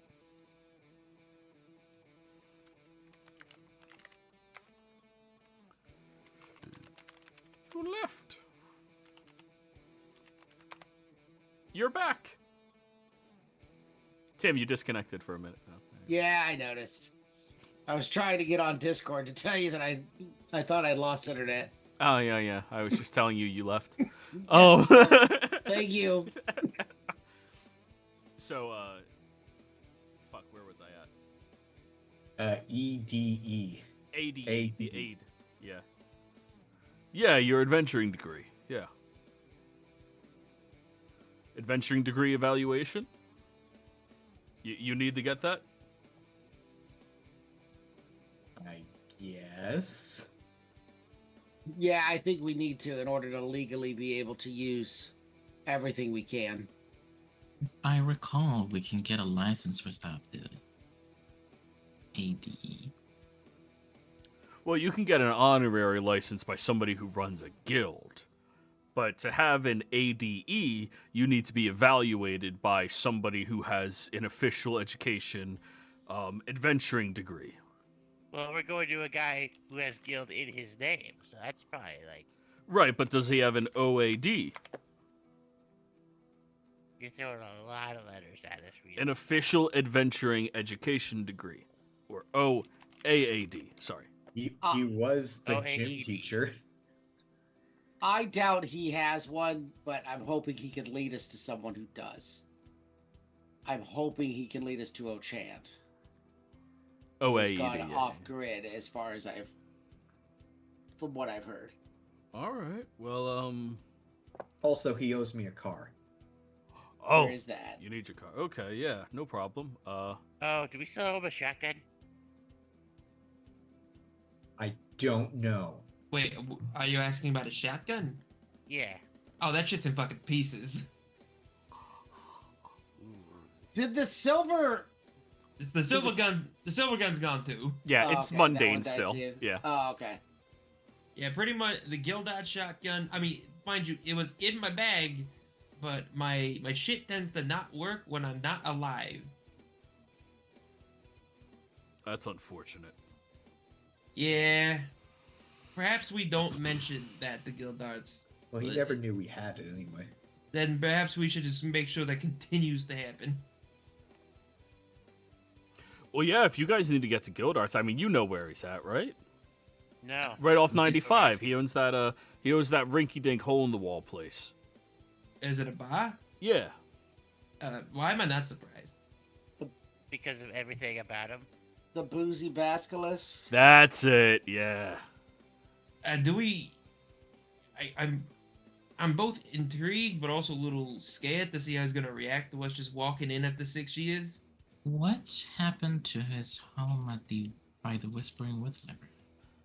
Same thing that happens to all his houses. They just sit there. How many houses does Gildards have? Well, while we were driving to go pick you guys up, he was talking me down from going into, anyways, he was talking to me, and best I heard, he has at least 4. Hey, why don't you finish what you were gonna say there? We've been dead for 6 years. Come on. Yeah, I don't like to boast about things. We've been dead for 6 years. Humor us. Sometimes I get a little emotional, okay? Emotion about what? Well, I thought my son was going to be murdered by a hospital freak. Oh, that's fair point. Fair point. Yeah, so sometimes I get a little too emotional. It's one of those problems where, like, I get, like, really hyper-focused on destruction and I stop thinking about anything else. Oh, It's like not it's not cool, guys. Like, you know what's cool? Respecting other people. Oh, so That's kind cool. of like when you strangled that guy. You sort of like hyper focused on it. Yeah, you know, it just happens, you know. No, I Violence get it. isn't the answer, though. Do you like blackout when it happens? I'm genuinely curious. Oh no, I remember everything in excruciating detail. Violence isn't the answer. Violence is the question, and the answer is yes. Trust me, sometimes being peaceful gets you a lot more. You Yeah, catch more bees with honey than vinegar. Right, I'm but you a- set more oil fields on fire. Well, that's Honey? what you need to do. Yeah, what were you saying? Pyre, what were you saying? I was just saying that, yes, I don't believe in violence as I read just the gun holster. Anyway, crazy topic. So he has all these homes, so he just fucking abandons them? I mean, more or less. I don't know. Does he have any reason why he just abandons them, or does? Actually, You know quick what? question. I've only known the man a little bit. You guys knew him a lot longer. He seems like the type of person that doesn't give a fuck about most things. Question: do you Yeah. know when he left the most recent home, the one next to the woods? How long ago did he leave it? You mean the one next to the library? Whispering Yeah. Wood Library? Yeah. Probably when he retired from the school. When did he retire from the school? After you guys died and he murdered the guidance counselor. Oh, that would do it. I what the guidance counselor do? That Uh, beats he me. prob- Go on. he How do you know he? Wait. murdered- Dresley was speaking. What was she saying, Dresley? Oh, I was just gonna say he probably found our notes in the computer room. Then. One of the Sib- copies that we left specifically for him. Sybil, what were you saying? how do you know he murdered her? It was all over the news. Was he convicted? Yeah. And he still runs a bar? Well, he paid the fee. The You pay a fee. fee for murder here? Well, he did. What are you going to do? Tell Gildarts he's arrested and put him in jail? What are you going to do? Draw a little magic circle and say, oh no, no magic? I mean, it would solve with prison overcrowding. Yeah, good point. But no, yeah, it was all over the news. He murdered her. Yeah. How much money did he need to pay to even not get accused of, or not even accused, but charged with murder? Oh, it's in one of these stacks of newspapers. He goes over to his stacks of newspapers, starts I'm flipping genuinely- through them, and pulls one out. Oh yeah, this one. And you see an image of Gildart smoking a cigarette at the top of the stairs, glaring at the cameraman. As it says, legendary adventurer pays 50,000 gold, early release from jail. Holy shit. I always knew Gildots probably was loaded somewhere, but not that fucking loaded. And based off perception checks earlier, Durin, you read down at the bottom, the 50,000 was an upfront fee that he then had to pay off another 1 million. Oh, never Oh, fucking. that was his bail. Oh my fucking god.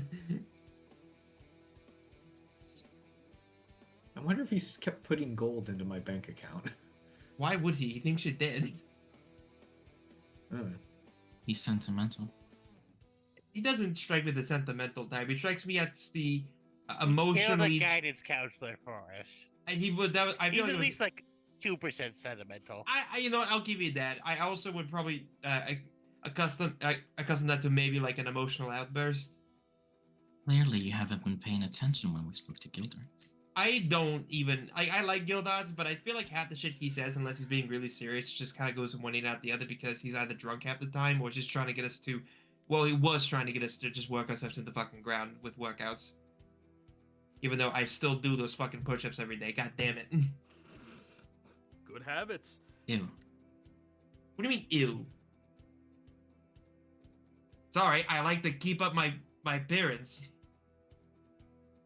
I still do the workouts too, Pyre. It's habits are hard to break once you build them. I don't Same run as here often. from jail. Yeah. I don't run as often. I don't run as often as he made us last time. I do most of the leg and upper body stuff.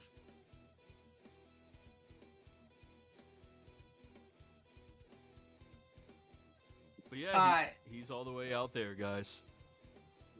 I think we should go see Gildarts. I am inclined to agree.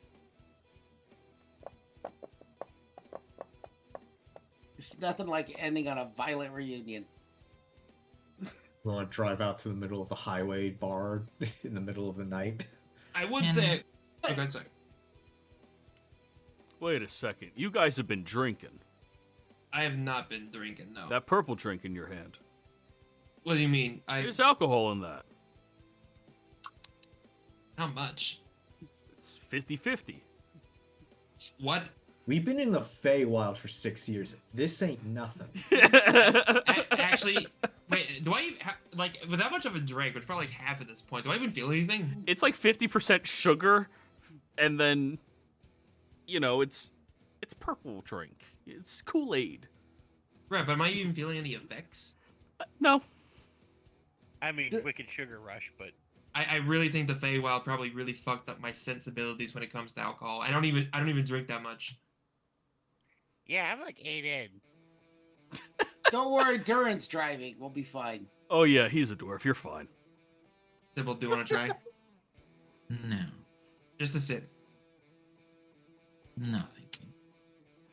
Yeah, after all that opium, alcohol is not going to affect you guys nearly that much. Yeah, Crash I- is gonna It be didn't even affect me before. Honestly, Now it's just like- honestly, a single drive in the cannabis is probably gonna do more to you. You know what? This is a fantastic opportunity for an experiment. I'm gonna try this right now. I'm just gonna down the rest of the purple drink and just stand there for like 10 seconds. You feel this buzzy sensation in the back of your head. Oh. Yeah, What pretty good, fruit right? is this? What? I don't fucking know. I just get the bottles. I don't feel Oh. drunk, but it feels like an alarm is going off in the back of my skull. It's kind of weird. I just had the cup of. Or is that like a fucking solo cup? Oh yeah, all over the place. Okay, fantastic. I just placed it down next to one of the thousands of solo cups probably around the area. It gets lost in the waves. Alrighty, guys. Well, if you're gonna drive out there, be safe. You know, don't let any cops inside your vehicle without a warrant. Make sure you always ask them if they're a cop first. You know what? When you see Gildarts, tell him I say hi. He's a swell Will do. fella. We will. Yeah. Oh, my boy. He gives you another big hug. I'm so glad you're not dead. For Oh my. those first 2 sendings, I thought you were I thought you were just voices in my head. That got dark. Ew. Well, I'm glad you're real. So am I. Yeah. All right, see ya. Bye. We'll see you. No, as much as I want to go visit my folks in the Bronx, I feel like that's a fucking road trip and a half if we want to do that, so I'll do that one other time. Plus, they know I'm alive anyway, so works out in the end. Alright, so you gonna try to fight Sybil's dad or go straight for Gildarts? I feel like I Gilda. would like to pass by the known dome first. Alright. I was going to say I feel like Sybil's dad, like as much as I want to say Gilda, Sybil's dad's probably important too. Isn't the information we have Sybil's dad somewhere near the wall? Yes. Oh yeah. It's gonna Never take mind, we're so going. long. We're going to Gildarts first. Never mind. That is fair, very fair. So, But then, okay, so no, go on, Dome go on. Dome go on. first. All right. You guys drive back into the city and go by where now it is the Burger Shack. Is that what it's called, or is it? The Burger Shack, yeah. It's this large drive-through place that has fast food burgers and fries. And milkshakes. Milkshakes. I am going to address Voradon and my assistant. What have they been? What have they been doing? Wait, you're asking what?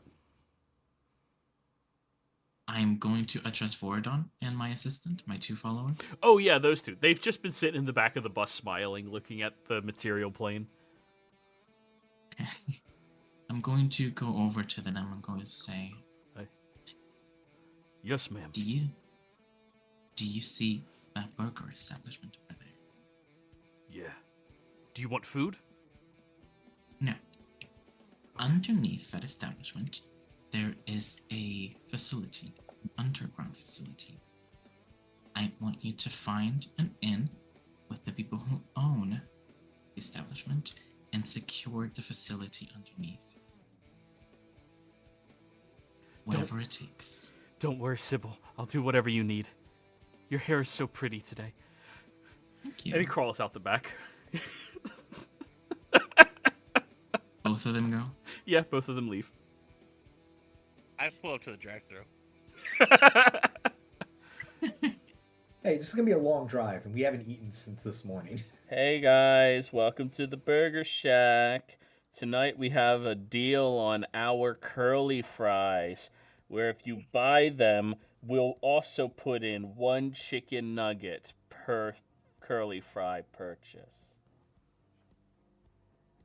Okay, so I'm gonna get 5 double cheeseburgers, 5 curly fries, 5 chocolate milkshakes, and you guys want anything? I'll just take a number 1. I'll pass. Thank you, though. Would you like us to supersize it for you? It's only 20 cents more. Oh heck yeah! Super size back before the movie. Yeah. Alright, and anything else? We have you guys sell fresh fried chicken? apple pies. Oh, pies. I'll take 2. What were you asking, Dresley? They have fried chicken. Sir, this is a burger shack. We have chicken nuggets. Okay, can I have a I look at the menu. Can I have the 4-stack burger? Would you like to supersize it for 20 extra cents? Sure, I'll make it an 8-stack. Very good. Is that all? What is the largest serving size of chicken nuggets you have? We have the Artery Destroyer. It is a serving of 50 chicken nuggets, and you get 2 sauce packets. I'll take those. Would you like to supersize it? No, thank you. But it's only 20 more cents.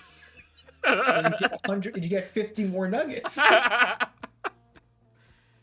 No, it's just the fries and drink that are bigger. Oh. All That's right, still pretty cool, though. that is going to be... Oh, this is the 90s, so...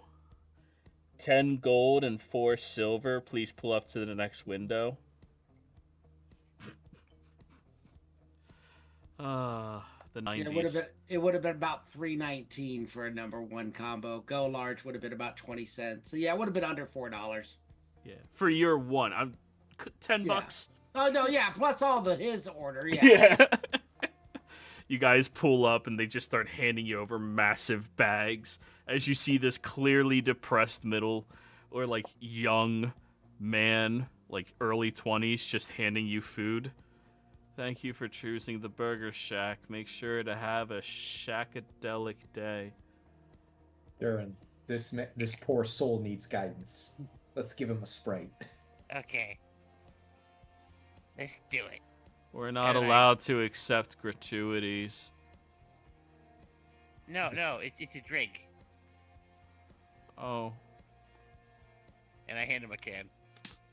Oh, bottles. You don't have cans. Oh, yeah. You're not that developed yet. He takes a sip. Wow, that's crisp and refreshing. Right? Thanks.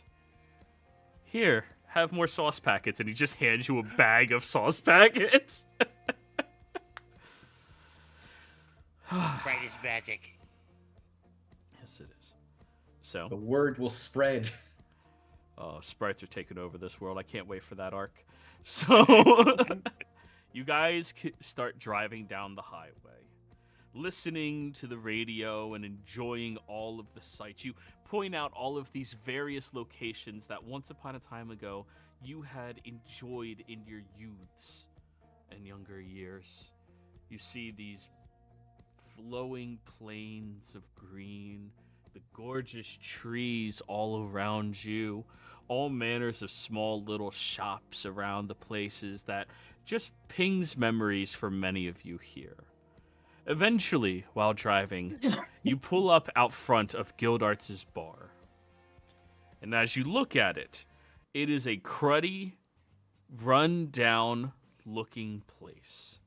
You can hear loud music coming from the inside, and as you pull up front, there's about 16 motorcycles parked out front of it, and you see somebody get thrown through the already wood-covered window outside from in.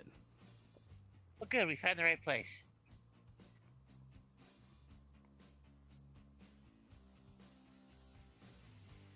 Do these bikes look like the demon bikes from the IRS, or are these just motorcycles? These are just motorcycles. Okay, so the biker gang, but not the devil biker gang. Yeah, there's different types of bikers. Right. No, I know. That's why I'm clarifying if it's a different biker gang or the biker gang that I'm pretty sure at least a couple of us want to kill. I mean, we're going after deep devils anyway. Might as well go on against the IRS. I would like a perception check as you guys walk past the motorcycles, though. Oh, did Gildarts take ours out of storage? 21. Dresley, you would notice. You see on the saddle of one of them the symbol of their club, which is this little circle in the middle that has a what appears to be like a cherub inside of it, and then wings coming off the sides of that, and underneath you see archangels. Yeah.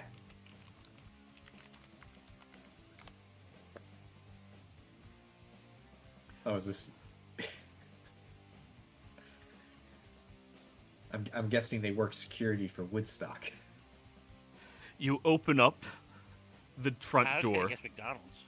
and you look inside of the grungiest, heaviest looking bar you have ever seen. There's all manners of people throwing fists, fighting one another, other people flirting with clearly, presumably prostitutes, or, you know what, people who just don't want to wear a lot of clothes over in the corner. And you see the band playing behind a fence as they're just jamming out right now.